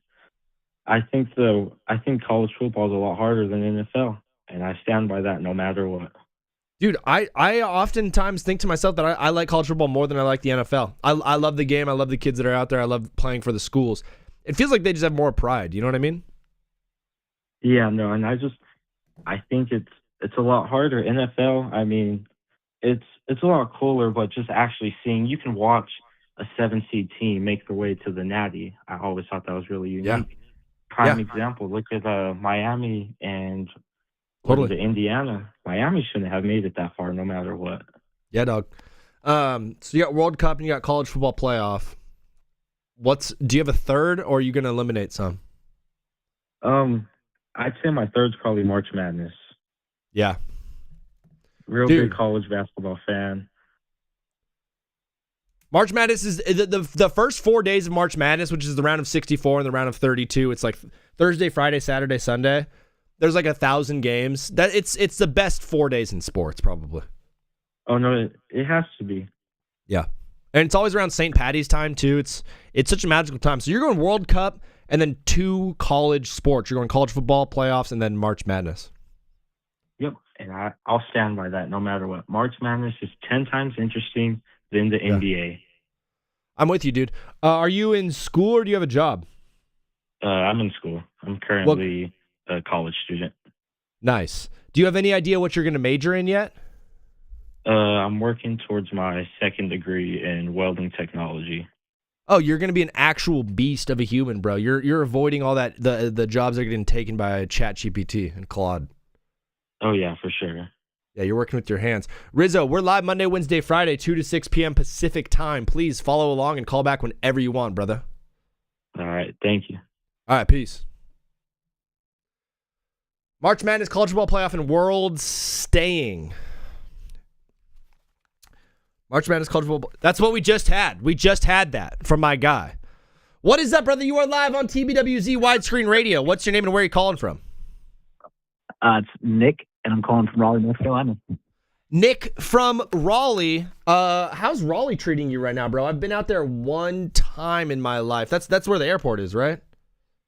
Yeah, it's about 20 minutes west of Raleigh. I mean, it says it's in Raleigh, but yeah, RDU, Morrisville, it's the whole little triangle area. Yeah, Not Trevor bad, Owens, man. thank you for the follow. Lupas, thank you for the follow. North Carolina is one of the most beautiful states in the country, dude. I absolutely love it. Are you North Carolina or Duke? Duke, all the way.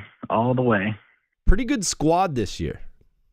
Yeah, excited, but you can't get too excited because when it comes down to March, you never know what's going to happen. Absolutely, brother. You're calling into the show, Nick. I assume you wanted to give me your top 3 from the list I have up on TikTok Live. Absolutely. Hit me with it. Give me your first 1-1. What's the one where we're keeping no matter what? Yeah, I mean, it goes into where I'm from, man. You got to keep March Madness. I mean, look, Duke, UNC, and as of late, even NC State makes runs. These rivalries they're huge. It's literally everything here. So, I mean, we have kids camping out for 6 months to go to the Duke games around here. So, it is what it is. That's insane, dude. Yeah, so for like Duke UNC tickets, there's kids that literally sit in tents for months just to be able to have the opportunity to go to the game. Was it last year when Duke and North Carolina played in the Final Four? Or was that 2 years ago? I believe that was 2 years ago. What was that like in North Carolina? What up, Jen?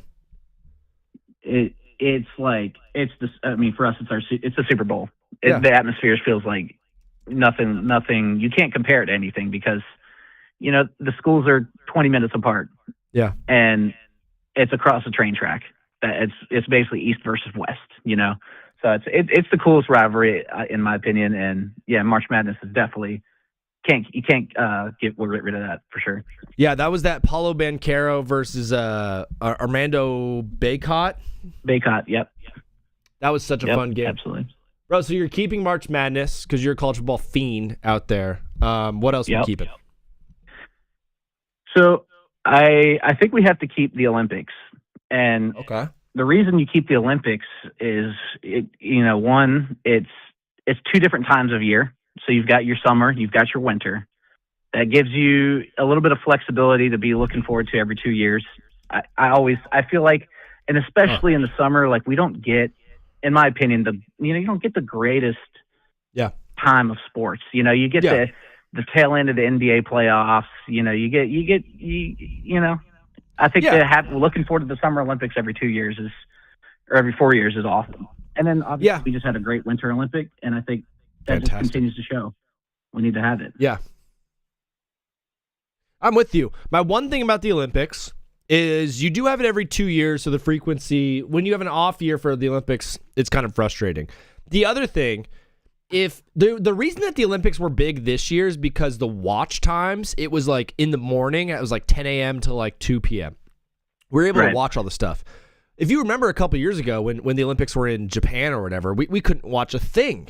So it really is wholly dependent on where the Olympics are if America's going to be watching, which is very myopic, but it's a thing. Yeah. And then number 3.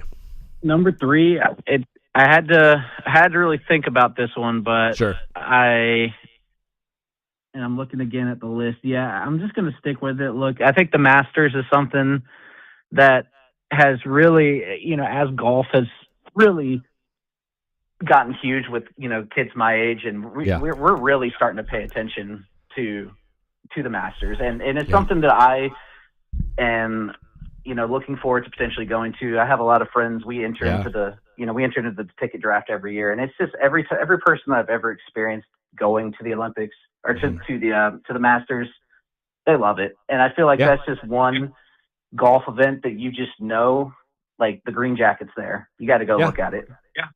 It's probably the greatest trophy in sports outside of the Stanley Cup, man. The Masters Week, it's such a magical time, dude. Just watching it over the TV has been such a treat for me every year of my life. But my father and brother got to go to practice rounds last year, and they said Augusta is the most beautiful place in the world. That's awesome. Yeah, I have a lot of friends that go throughout the years, and they just absolutely love it. Well, Nick, I'm going to try to be friends with you, dog. Thank you so much for calling into the show, brother. Like I said, we're live Monday, Wednesday, Friday. Please follow along and keep calling whenever you want. Absolutely. I appreciate it. All right, peace. My guy Nick from Raleigh, North Carolina. He loves college basketball. We're still watching along to this Knicks and Thunder game as I'm getting a call right now from my guy Blorp. Blorp, what is up, brother? How are you? How you doing? Tell the people they can call you Blorp. Let them know where you're calling from. Give us some historical context. Baltimore. Blorp from Baltimore, big Ravens fan. Before we keep going, obviously Jesse Minter is now your head coach. How are we feeling about this season in Baltimore? Awesome. He worked on that scheme with Mike McDonald, so we just saw what he did. We're hoping we can do the same. Love it. Short and to the point. You're ready to rock for next year already. Dog, you're calling in. What are your top 3 sports from this list? What are you cutting? What are you keeping? Okay, so first of all, I have to remove 4 of them because I haven't watched them or enjoyed them. So Wimbledon, Wimbledon, the Olympics, the Masters, all 3 of those are out immediately. Yeah. Just off the chopping block. Now, if I'm gonna choose 3, it's got to be there can't be repeat sports. So March Madness is better than the NBA playoffs and WNBA playoffs, so get them out of there. Wow. And then get the college football playoffs out of there. Get the college World Series out of there. Straight up, dude. Just you're out here with a hatchet, bro. March Madness is 100% the best sporting event of the year. Wow. Bar none. I mean, the first 4 days are so electric. There's nothing like those first 4 days of March Madness when there's 1,000 different games. There are no better even 2 straight days of sports. Wow. The entire year than the first 2 days of March Madness. Even divisional weekend? It's March Madness. Yeah. It's unmatched. The amount of hype, the rivalries, the storylines that are created just within 2 days. It's the only sport out there where you do not watch a single game in the regular season, and then you couldn't be more excited to watch the playoffs. Exactly. I mean, I can't say that because I actually do watch some regular season college basketball because I'm crazy like that. Yeah. But even when I didn't, March Madness, I didn't know any of the teams. I didn't know any of the players. It did not matter. It was the most hype thing out there. Besides that, I got to keep the MLB postseason. I'm a very big baseball guy. Absolutely. And then the third one, you probably know, NFL playoffs. Dude, it's not a bad list. Before we keep going in this conversation, I'm starting a fantasy baseball league. So, Blorp, if you want to join that, hit me up in the Discord and we'll get you joined in. Yeah, I gave you a DM on Insta. You did. You already did that. Cool. I saw that. I'll get you in. I'll warn you, I am a big fantasy baseball guy. So you're good at it. Is it a points league? What format are we doing? Do you know yet? Yeah. I'm probably gonna do points with head-to-head weekly matchups. ESPN. Yeah, probably ESPN. The one thing to decide with fantasy baseball is always how many pitchers do you get a week, and I usually keep it at 7 or 7 starts. Okay. I feel like that's low. 7 starts.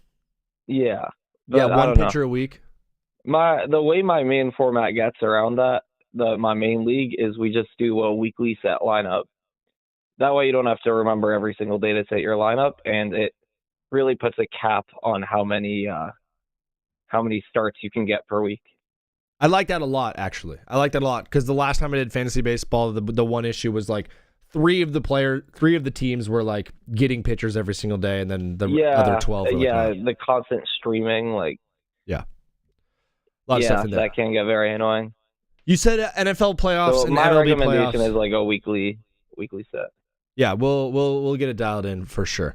March Madness is obviously a great take. MLB playoffs for me is probably the quickest of all of these. It comes and goes very, very fast, and it is edge of your seat entertainment the entire time. 100%. I'm just too big of a baseball fan to take it off. I think the NFL playoffs are probably more hype.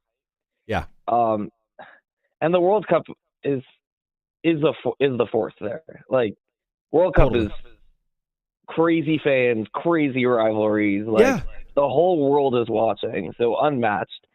But the World as Cup an American absolutely sports rules. Fan, it rules, as but it's an only American sports fan, like the United States is just not very good at soccer. Yeah. Football. Yeah. Football, soccer, whatever they want to call it. Yeah. And it's every 4 years. For me, it's like it's probably the best sporting event on here. But it's infrequent. I would rather get my ball every single year. Like yours is really spread out too, because you have NFL in the winter, MLB in the fall, and March in the spring, and then in the summer you're vacationing in Italy and stuff like that. Exactly. You're having a great time. Blorp, thank you for calling into the show, bro. Anything you wanted to say to the people on your way out? Not really. Not anything in particular. Go Ravens. Go O's. Go O's. Love it, bro. Have a good rest of your day. We'll talk to you again soon. You too. Peace. See you.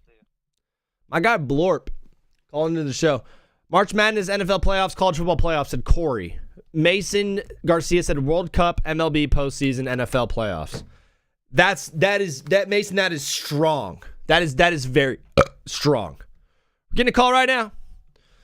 What is up, brother? You are live on TBWZ Widescreen Radio. Please mute the stream in the background. Keep it clean and let the people know your name and where you're calling from.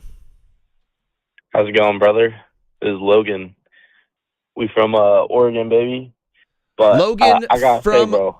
Oregon, bro. Logan from Oregon. What part of Oregon? I've been to Portland. I've been to Eugene. Kind of been all over. Portland right now. Going to Eugene next year. You know, let's go Ducks, baby. Go. But you're gonna have some games up in Autzen Stadium. It's an absolute disgrace if people don't have March Madness and World Cup in their top two. Wow. The third one is up for debate, but those two, there's no question about it. I get that the World Cup is only every 4 years, but it is by far the greatest sporting event in history. It's pretty good, dude. It's a lot of fun. And there's even for us Americans, I'm assuming you're American. Yep. Our team sucks every year, but it doesn't matter because it's just so entertaining. No, thank you. Are you ordering it through a drive-thru right now? No, I was just getting gas. But yeah, no, I agree. Like, yeah, sure, USA might not be the best, football team in the world. But just, I get also.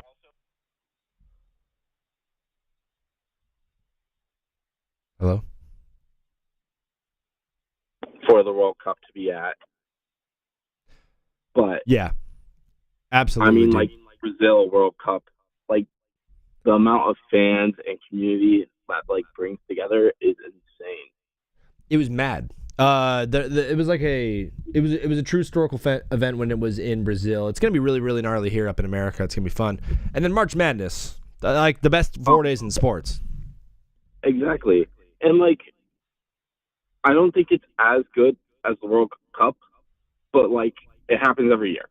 So the consistency is really key for it being the greatest sporting event.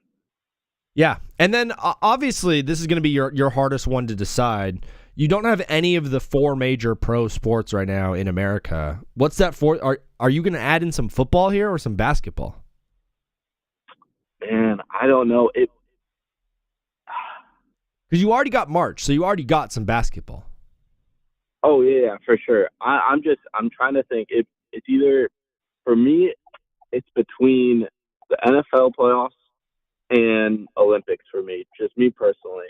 Whoa. I think without fantasy, though, without fantasy football, I think NFL isn't as exciting for a lot of people.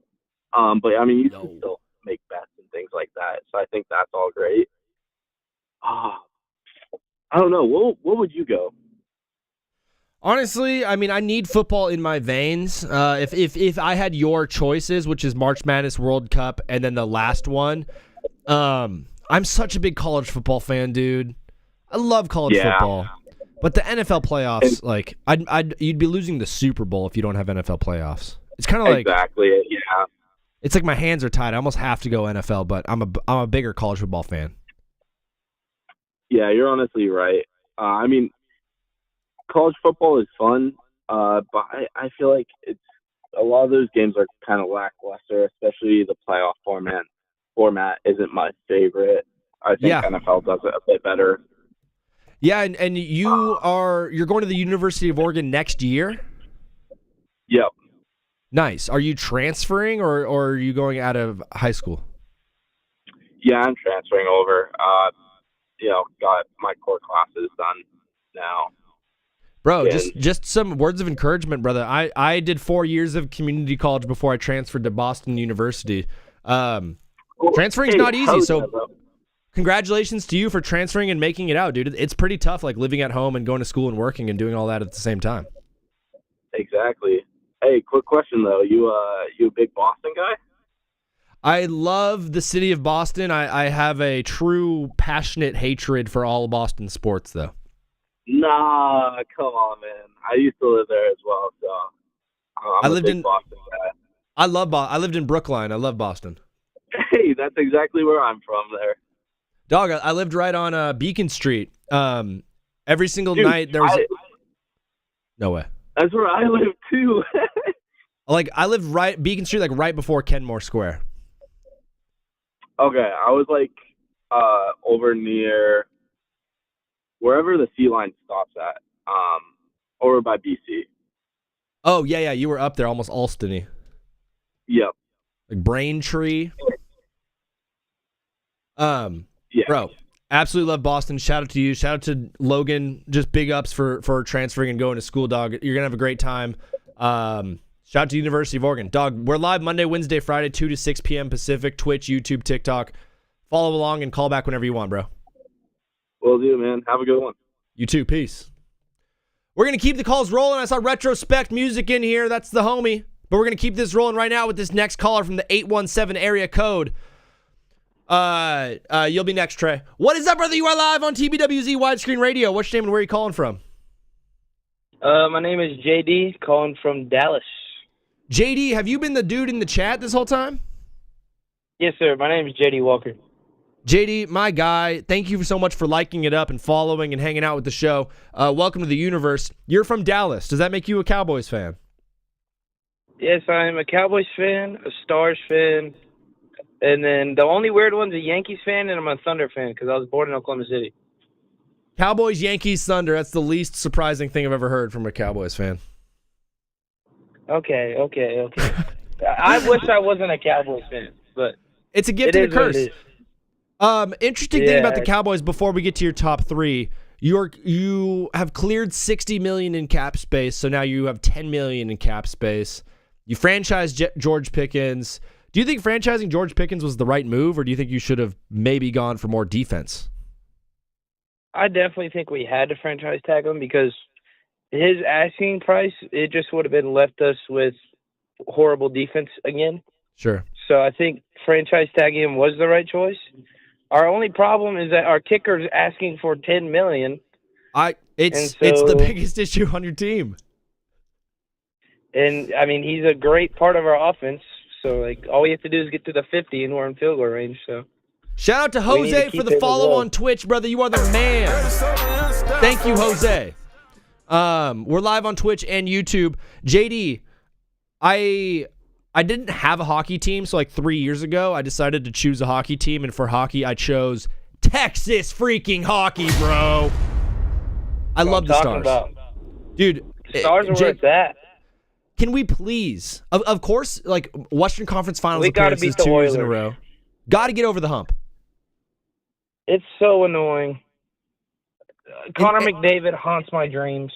Dude, and this year it's not just him. Like Vegas is good. Minnesota is really good. Obviously, Colorado's a juggernaut, but I'm still most afraid of Edmonton. Yeah, I'm terrified of them every year.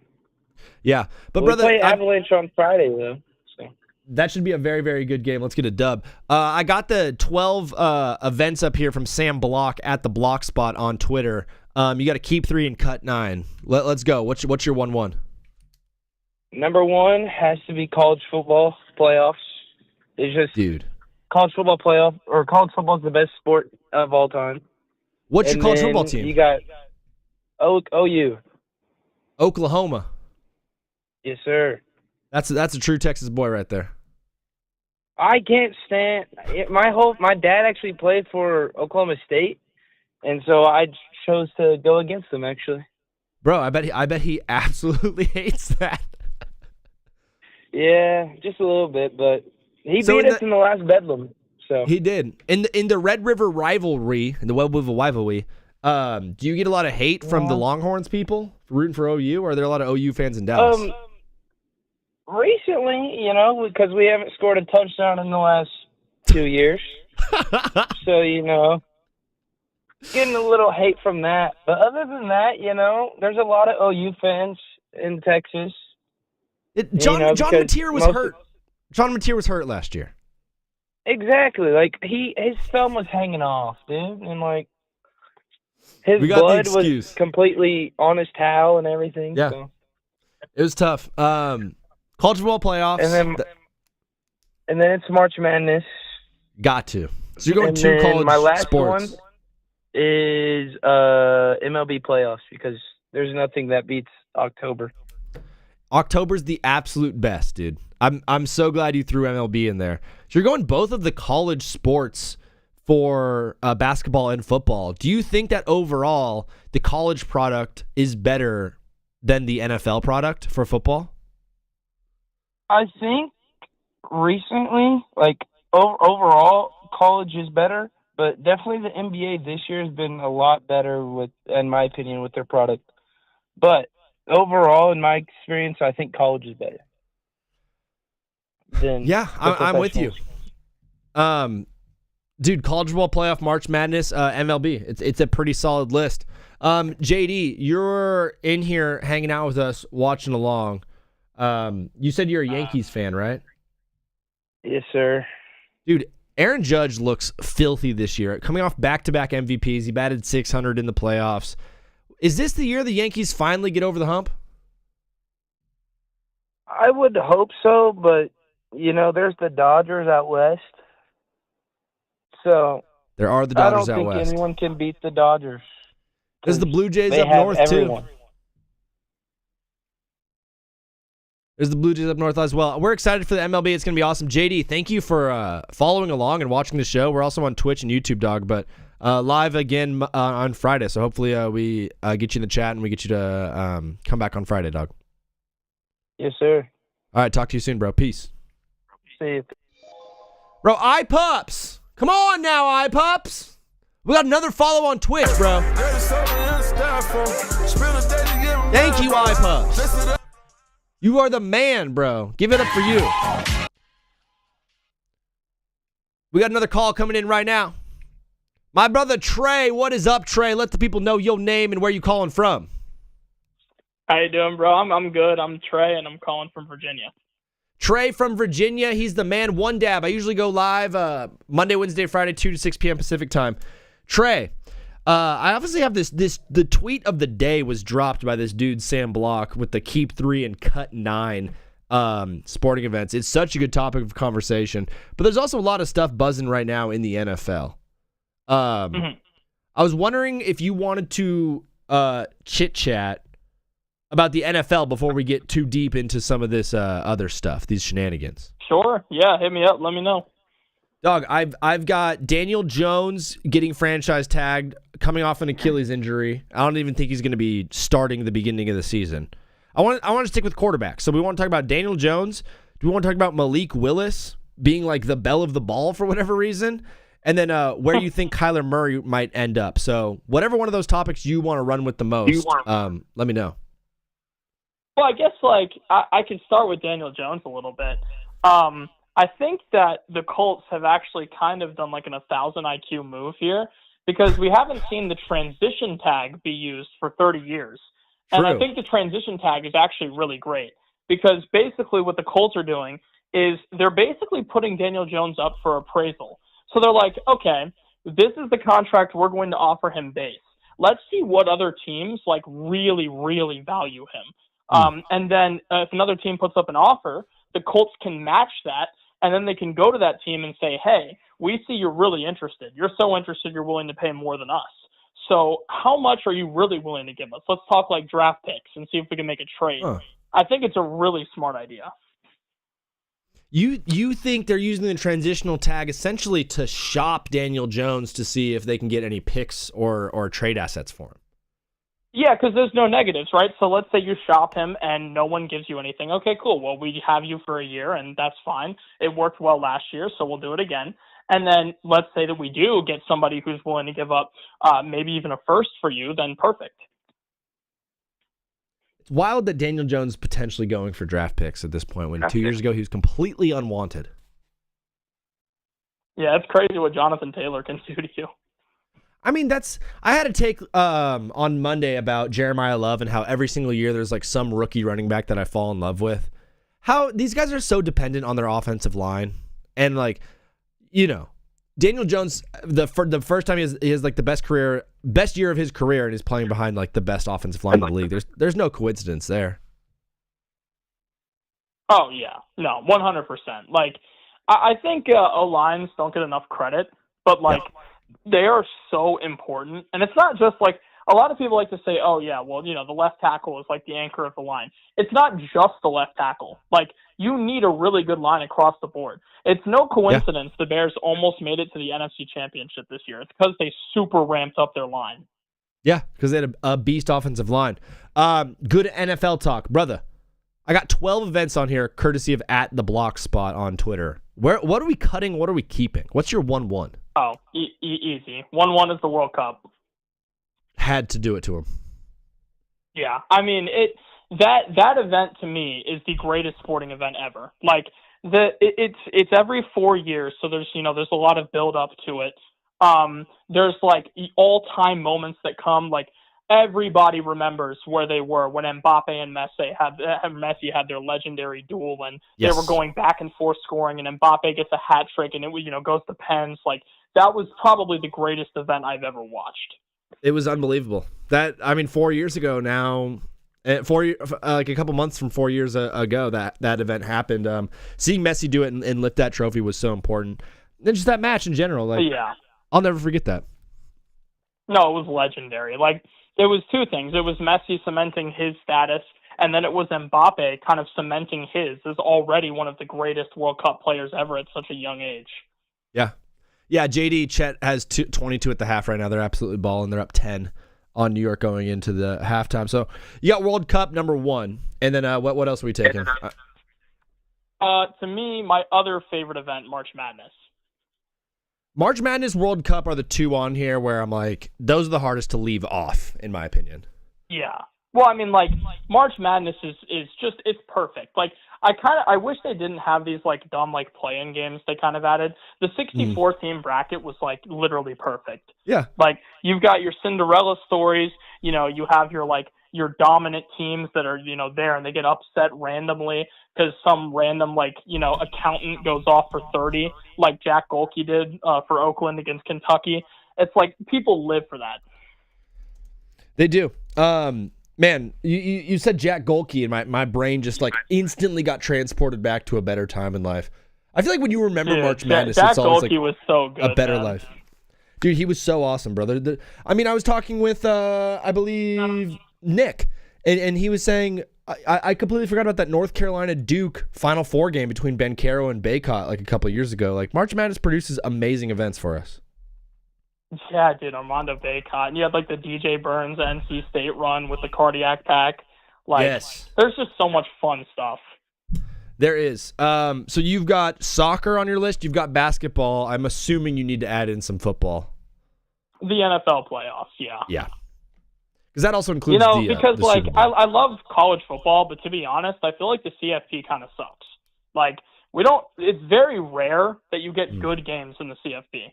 I just feel like it's like I don't know. Like you look at this year, right?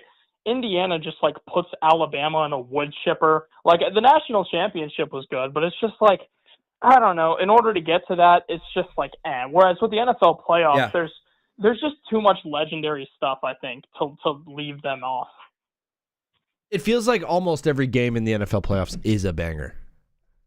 Yeah, especially this year. We had a crazy wild card round. We did. I mean, it seems like it was 17 years ago, but we had the Rams were on the ropes against Carolina in the first wild card round. And the Rams Matthew now are Stafford looking like probably the had to most get into his complete. bag. Dude, Matt Stafford was unbelievable with a broken finger, and now the Rams looking like probably the most complete team in the NFL after making this trade for McDuffie. I can't believe the Chiefs did that. Like, I get they're kind of in a rebuild mode, but I have no idea why they did that. Because you're just feeding a championship contender in the Rams. You're just making them even better. Like, I don't know why. It's one thing to be like, yeah, they got picks for it. The one thing, and this is my take with AJ Brown, why would the Eagles want to make another team better? Like, why would you want to trade him and make another team better? And that's what I feel about this trade with the Rams. Well, my thing is, if you're gonna do it, right, then trade him to a bad team.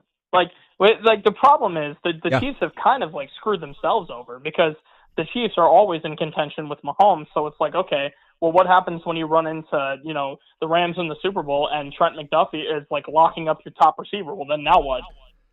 Straight up, and they got the 29th overall pick this year. Oh, so what? They can draft like a mid wide receiver that ends up being a bust for this team? See, and that's the other thing. Why would I care about a first-round pick on a player that I don't even know is going to be good when I literally have an all NFL caliber corner and already? I don't need to trade him. And I think about like the Chiefs' last few like first-round picks. They had Clyde Edwards-Helaire. They had Xavier Worthy go in the first round. Like they're not, dude. I don't even know if they're good at drafting. Yeah, I mean, it's just like, it just feels so forced. It's like they just felt like they had to make a move, so they did.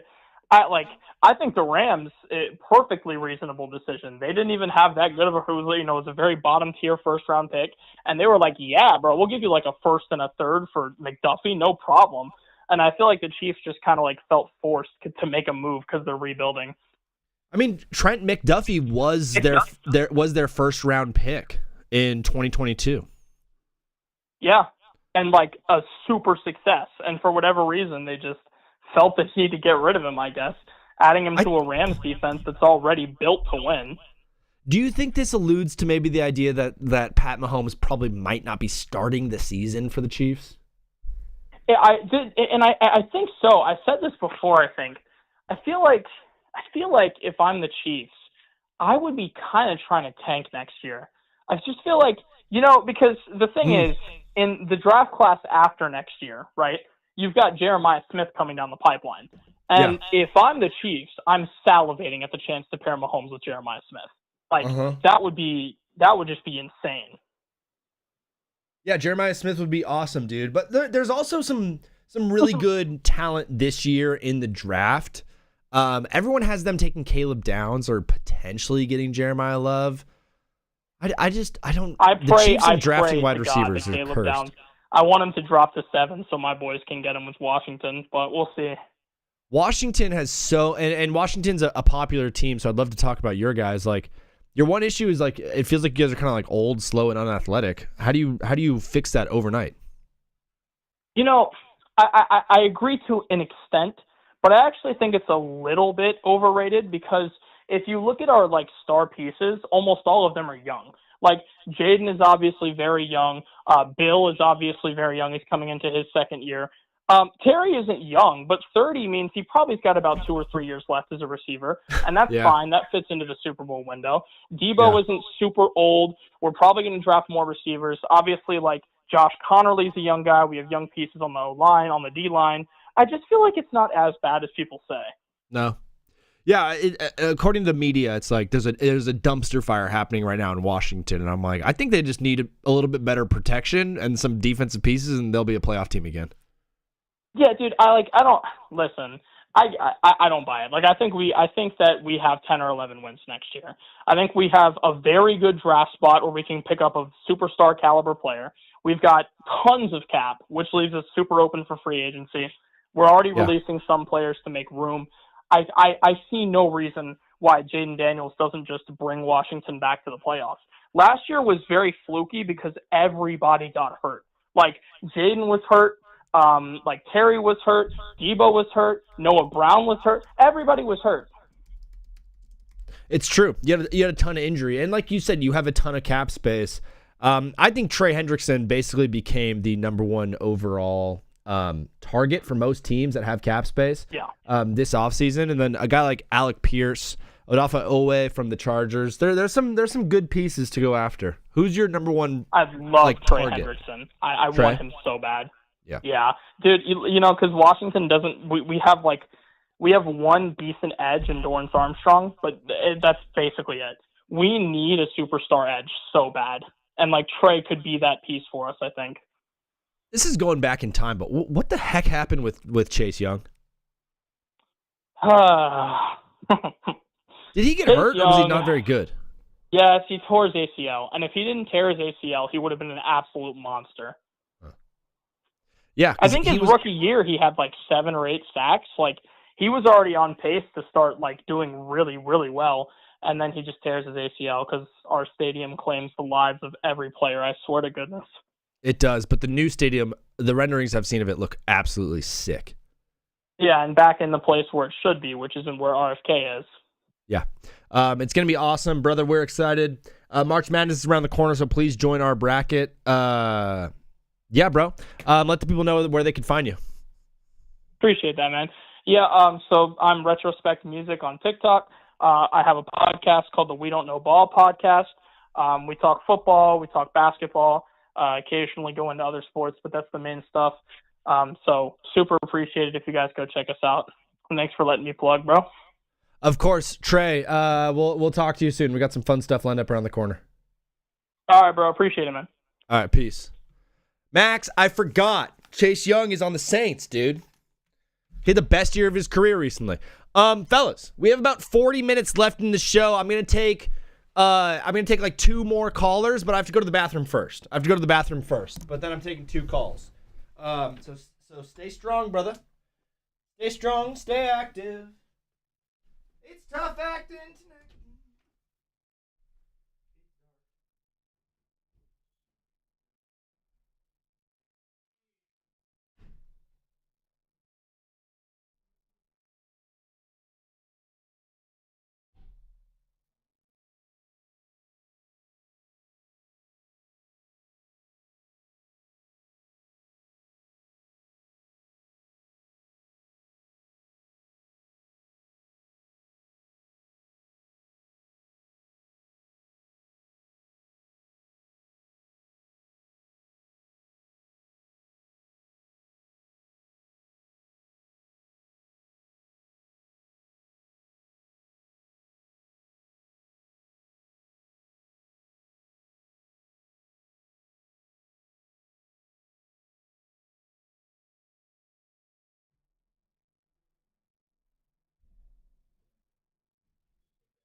The name is not the only thing that would be less subtle for the Masters to name itself would be the slave owners. The Masters is coming up, and I think we forget, like, it's probably the most racist thing that we have in sports. It's literally called the Masters. The only thing less subtle than naming itself the Masters would be naming itself the slave owners. Oh, dude, yeah. Dude, Scotty Scheffler just won the slave owners. Because that is what it is. It stems from that. Gotta go March Madness, Stanley Cup, MLB. That's our first Stanley Cup guy in there. Yes, sir. This is making me nervous. What up, brother? What's your name and where are you calling from? Bryson from Mississippi. My guy Bryson from Mississippi. How are you doing today? How's Mississippi treating you? How's the sip? It's fine. Yeah. Are you Mississippi State or Ole Miss guy?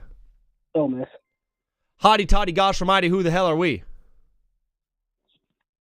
Bro. I'm not finishing that. L Pups with the sub with Prime, brother. Thank you.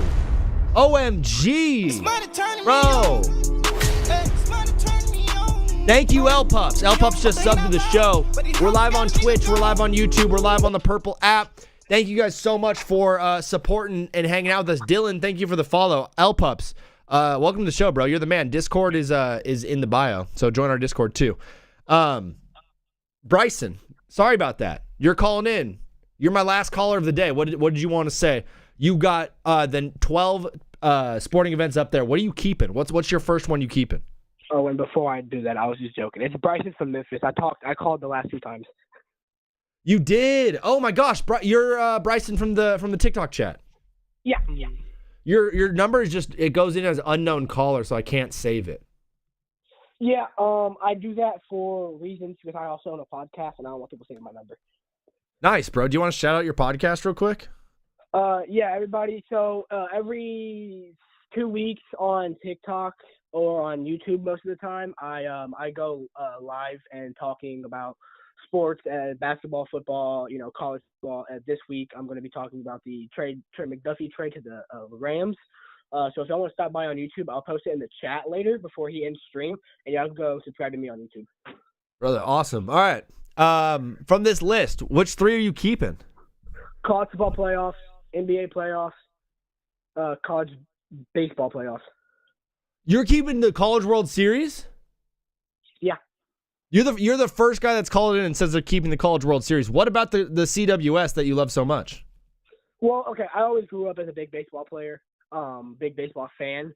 Yeah. And I feel like if you just take away the core meaning of what college baseball really is, there's no point in playing the sport. You just go right from high school, get drafted, play a couple years in the AA and AAA, and then get caught up to the MLB. I don't see that happening. So if you can prove yourself in college via like how many like college playoffs you could win, that could mean a lot to like a draft stock or a player, because most people don't make it to the MLB. So if you can prove yourself in college via carrying your team to the World Series and doing all that, then that helps a player's draft stock and getting a chance of getting drafted to MLB. If you take that away, there's really no point in having the sport.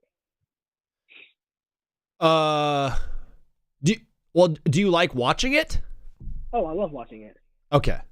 Because that should be reason number 1, is like you're entertained by it. And, I love watching, Vanderbilt play every year in the college football World Series. I mean, college baseball World Series. It's just my team's in there every year. Besides last year. We don't talk about last year. Last year was the off year. But we're gonna be Vandy is a baller team. Very good squad. College World Series, that's crazy. All right, I'm with you. And what were your other 2? NBA playoffs and college football playoffs. So we're going NBA and then we're going college football. Yes. I love it, dude. I think it's great. I think you're well spread out because you get College World Series. That will feed nicely into the college football playoff. You got NBA in the summertime. It seems like you got a solid list of teams of events. Of this list, what was the first one you were cutting and getting rid of? I would probably have to say the Stanley Cup playoffs. The what playoffs? Stanley Cup. Stanley Cup. So you're going to keep the WNBA playoffs, bro? Honestly, if you got to give the girls some respect. Girls basketball is one of the most physical sports. Come on. I see what you're doing. So, of course, now would that stay on my, top 5? No. Would it be my top 7? For sure. I love seeing the girls play physical basketball. I just like girls basketball in general. I just like seeing the girls get physical. That's what I'm saying. I like to see, physical moves in the paint, because I'm a big man myself, so I like seeing physical moves in the paint. And honestly, I learned the most from the women in basketball. Dude, shout out you, bro. So I just love watching. Obviously the NBA is obviously going to be higher in standings and stuff like that. But I would like to see a women's basketball game every once in a while. You gotta mix it up sometimes. Come on, Bryson. I know where you're coming from, dog. I absolutely love it. Dog, thank you for watching along on TikTok and supporting and following and all of that stuff. No problem. We're going to keep it rolling, and you're the last caller on the show. So, brother, congrats. Thank you for watching. Yep. Everybody, make sure you follow him. He's a goat, man. He's a goat. Come on. Thank you, Everybody bro. follow him. All right, Bryson. God bless. We'll talk soon. You too, bro. TikTok people, thank you for hanging out. Thank you for watching. We're going to be live on Twitch and YouTube for another 33 minutes. Love you guys. Talk soon. Bye.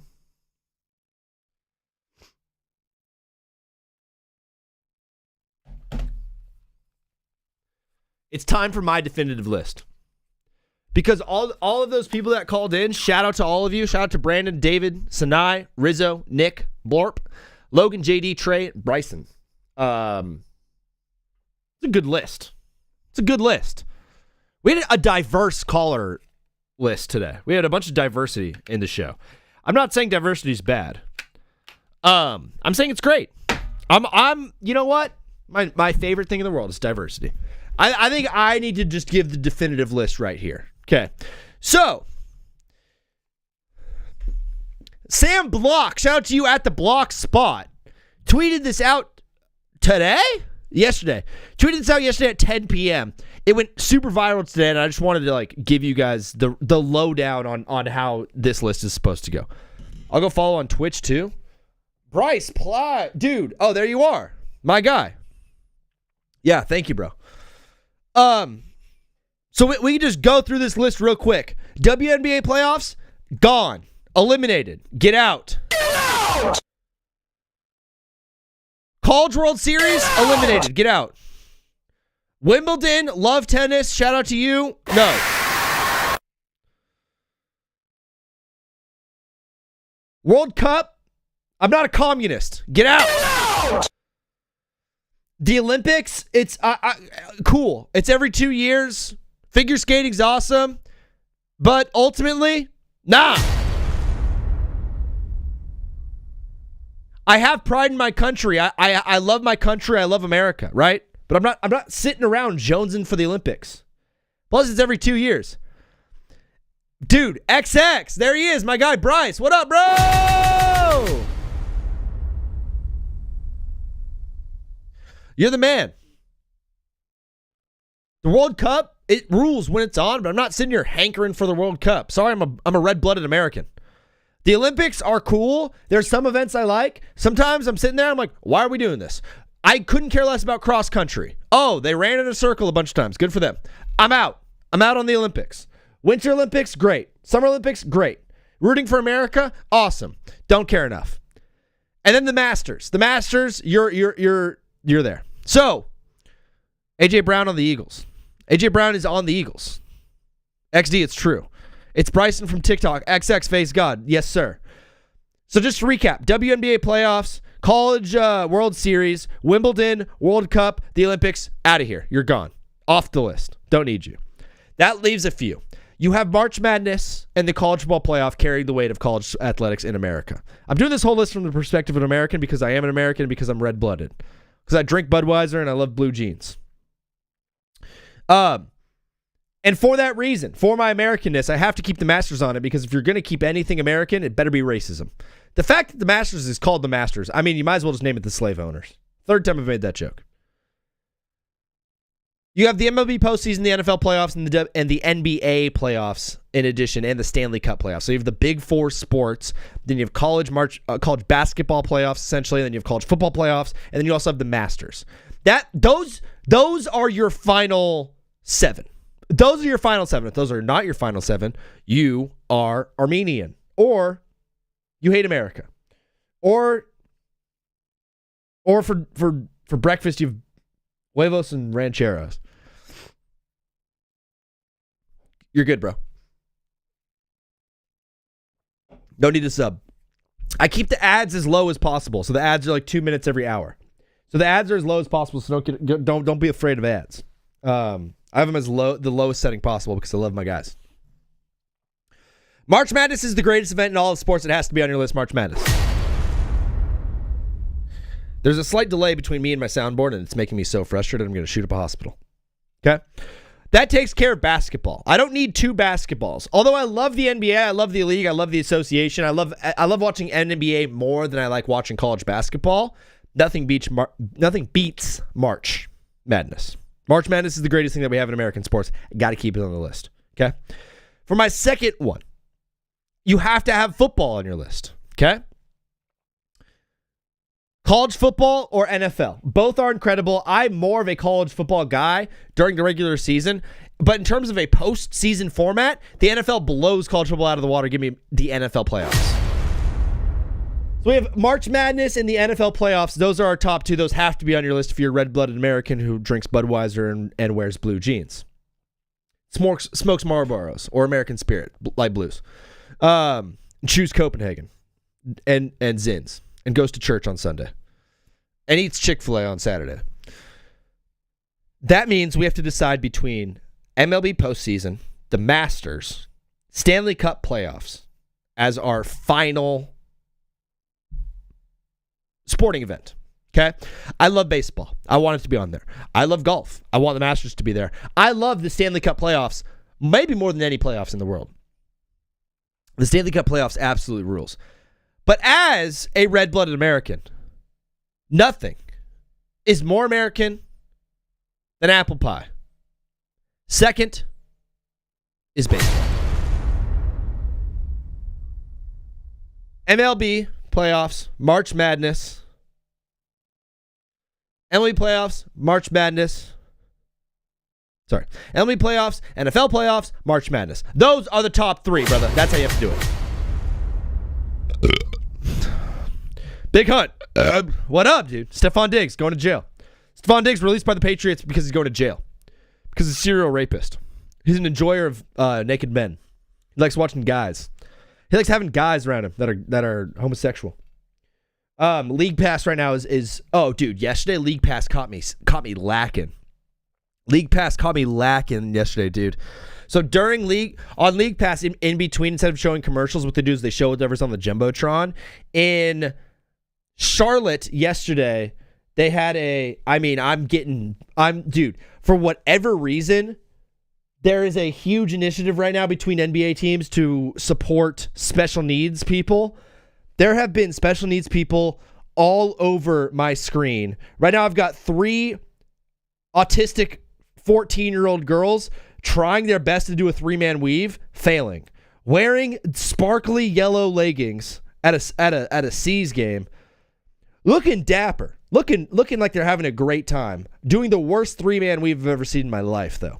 Shoddy is out here breaking ankles and breaking hearts. Hands up this whole time because you just know I'm chilling. You know I'm just chilling like right now. As a Pirates fan, I'm so happy and yeah, very off topic. You're right. Wimbledon Winter Olympics in the League of Legends League. Big Hunt, there you go. Spoken like a true warrior. Spoken like a true man. I don't even think these girls are artistic. I think they just suck at basketball. Paprika.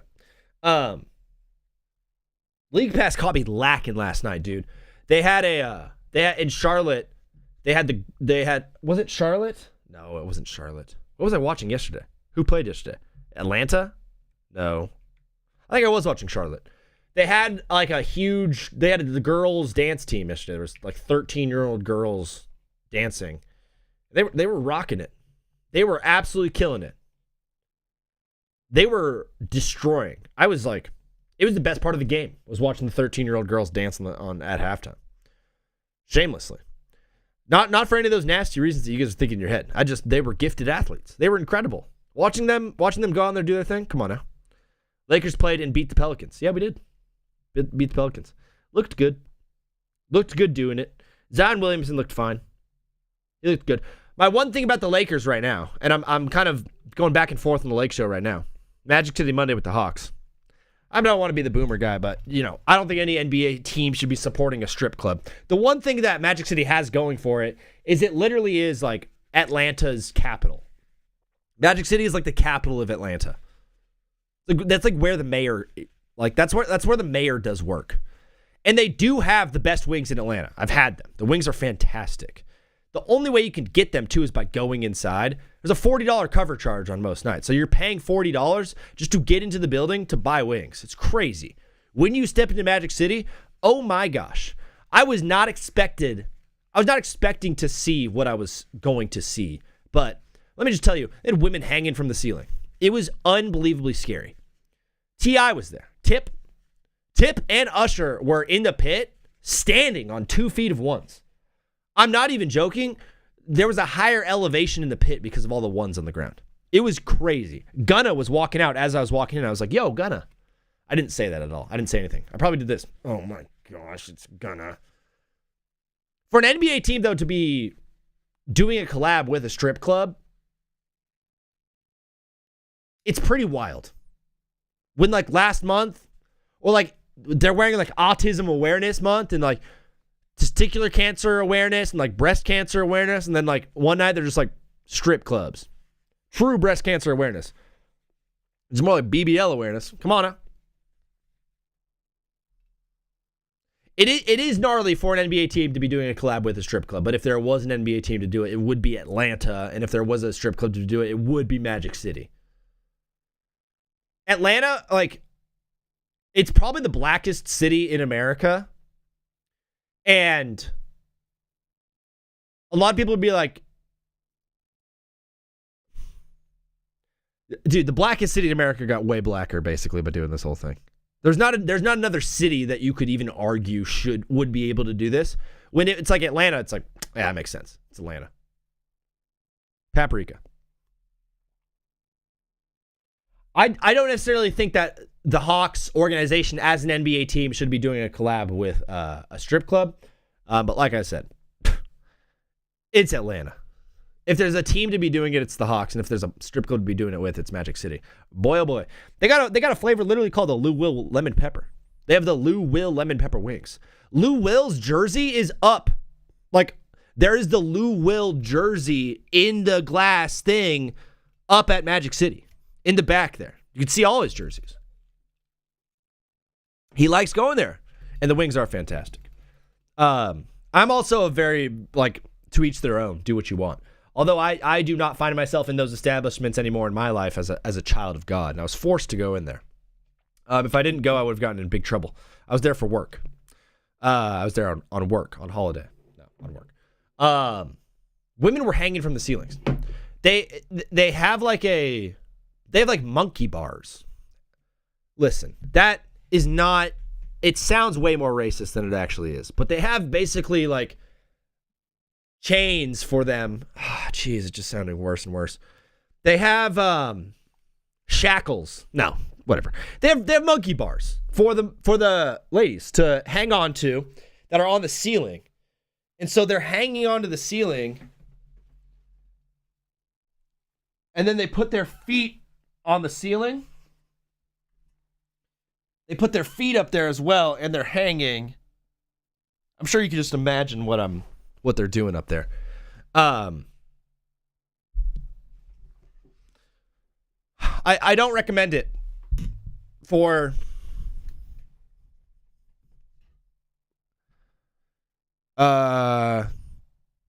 it's pretty awesome. Okay. I was trying to think of a reason to hate against it, and I'm like, yeah, it kind of rules. I have 6 takes I want to get off my chest before we finish off the day, and I'll kind of just rattle through them, and you guys chime in as you please. I did the Celtics and Pistons more talented. Oh, the MLB. No. Let's talk about Makai Lemon. Did you guys see Makai Lemon at the combine acting crazy and not running his routes? It was maybe the funniest thing ever. The Scrippers be more athletic than the Hawks. Come on now. They're more athletic than the Hawks, and they can take a Hawk. Well, I mean, oh jeez. Makai Lemon out here just straight dropping passes in the gauntlet. It's the funniest thing we got from the NFL season so far is Makai Lemon acting a fool. Dude, a Hawk Tua. This is my favorite part.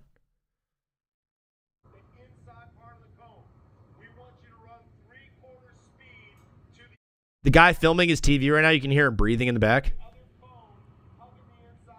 Makai Lemon just not listening. See him right here? Just not listening. Watch him run his route.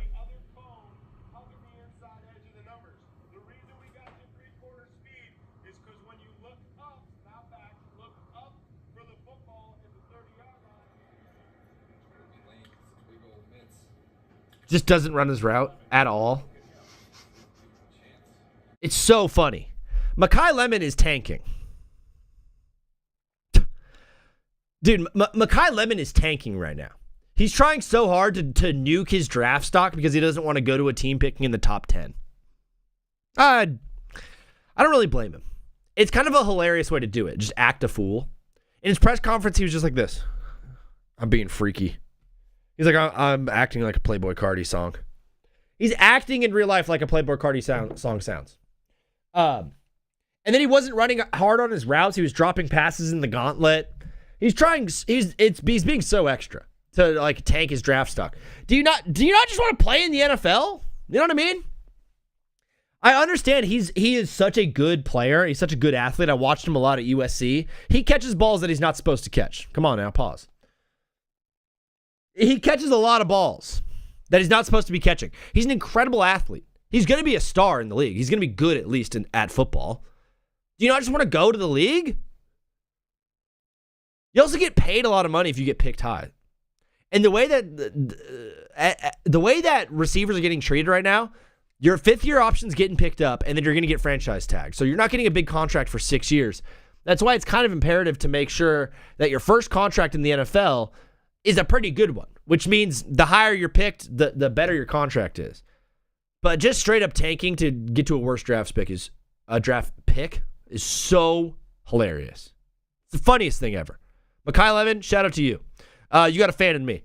You've got a friend in me.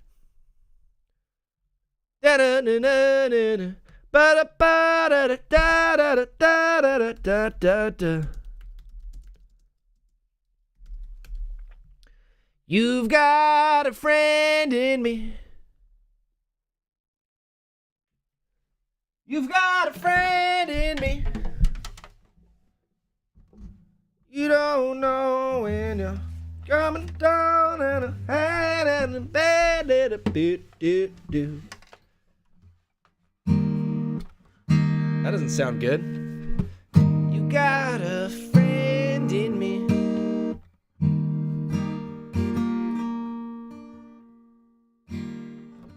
Got a friend in me. When the road looks rough ahead and you're miles from your nice warm bed.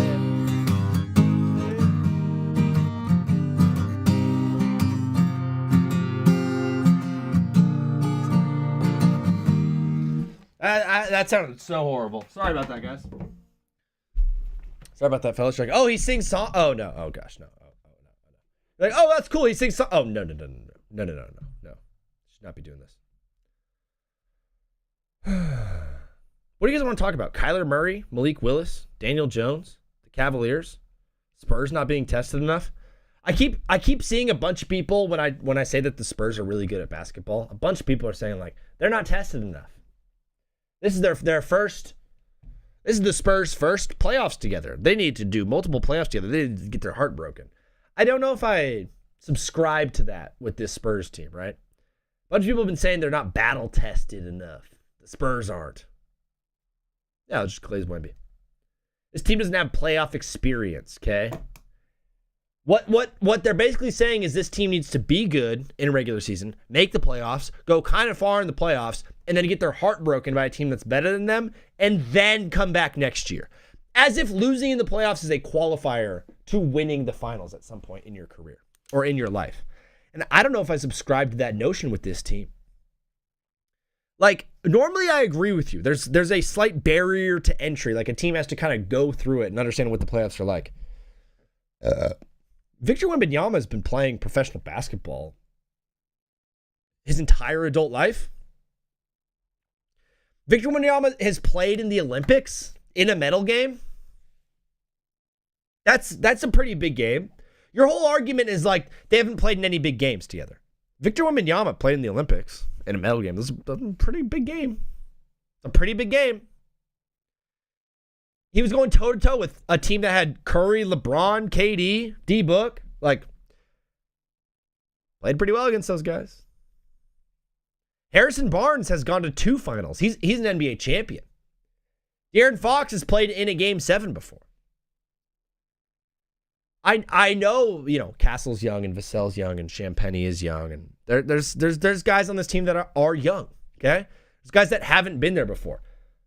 And I know history says that pretty much every team that wins it at the season before usually get their heart broken at some point.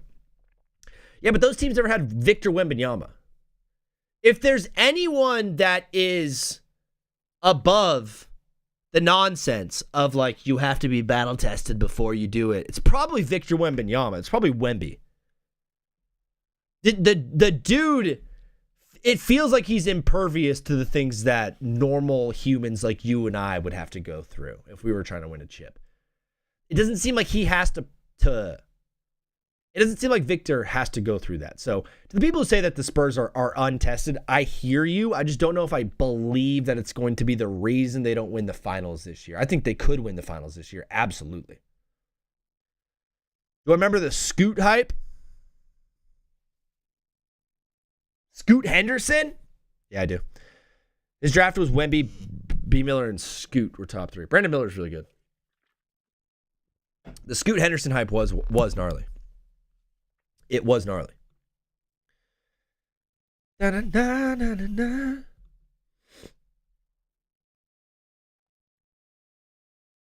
For me, I wanted to do like a little Chargers lockdown here. So this is for Bolts fans only.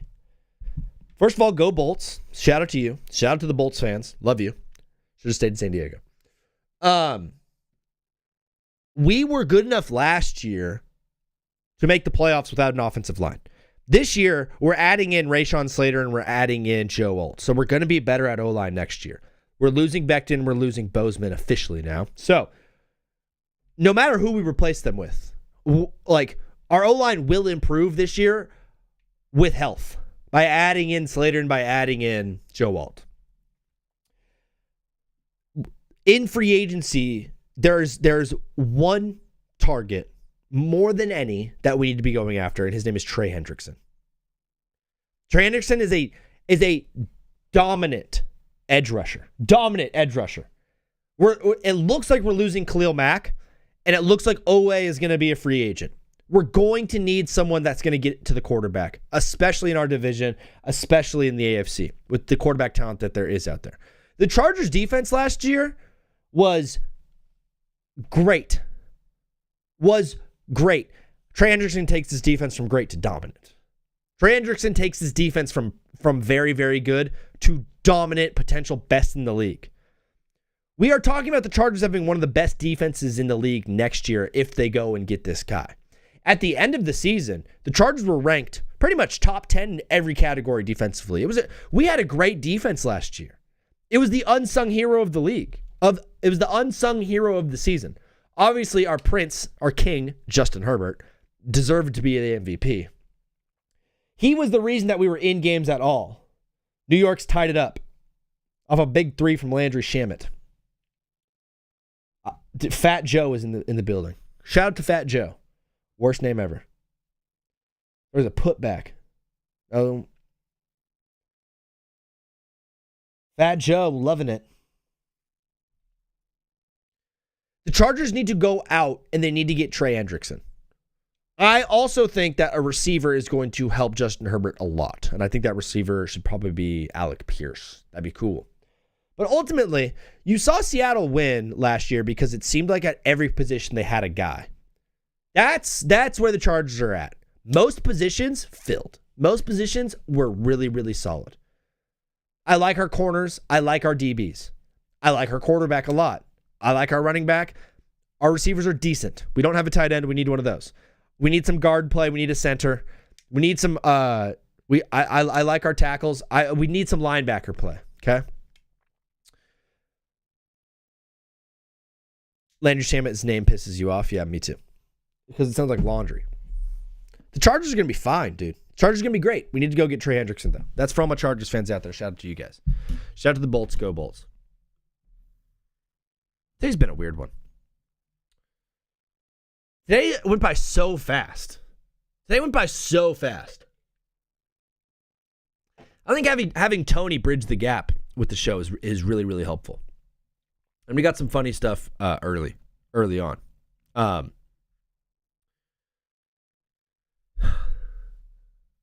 Daniel Jones tag is a very, very weird one for me.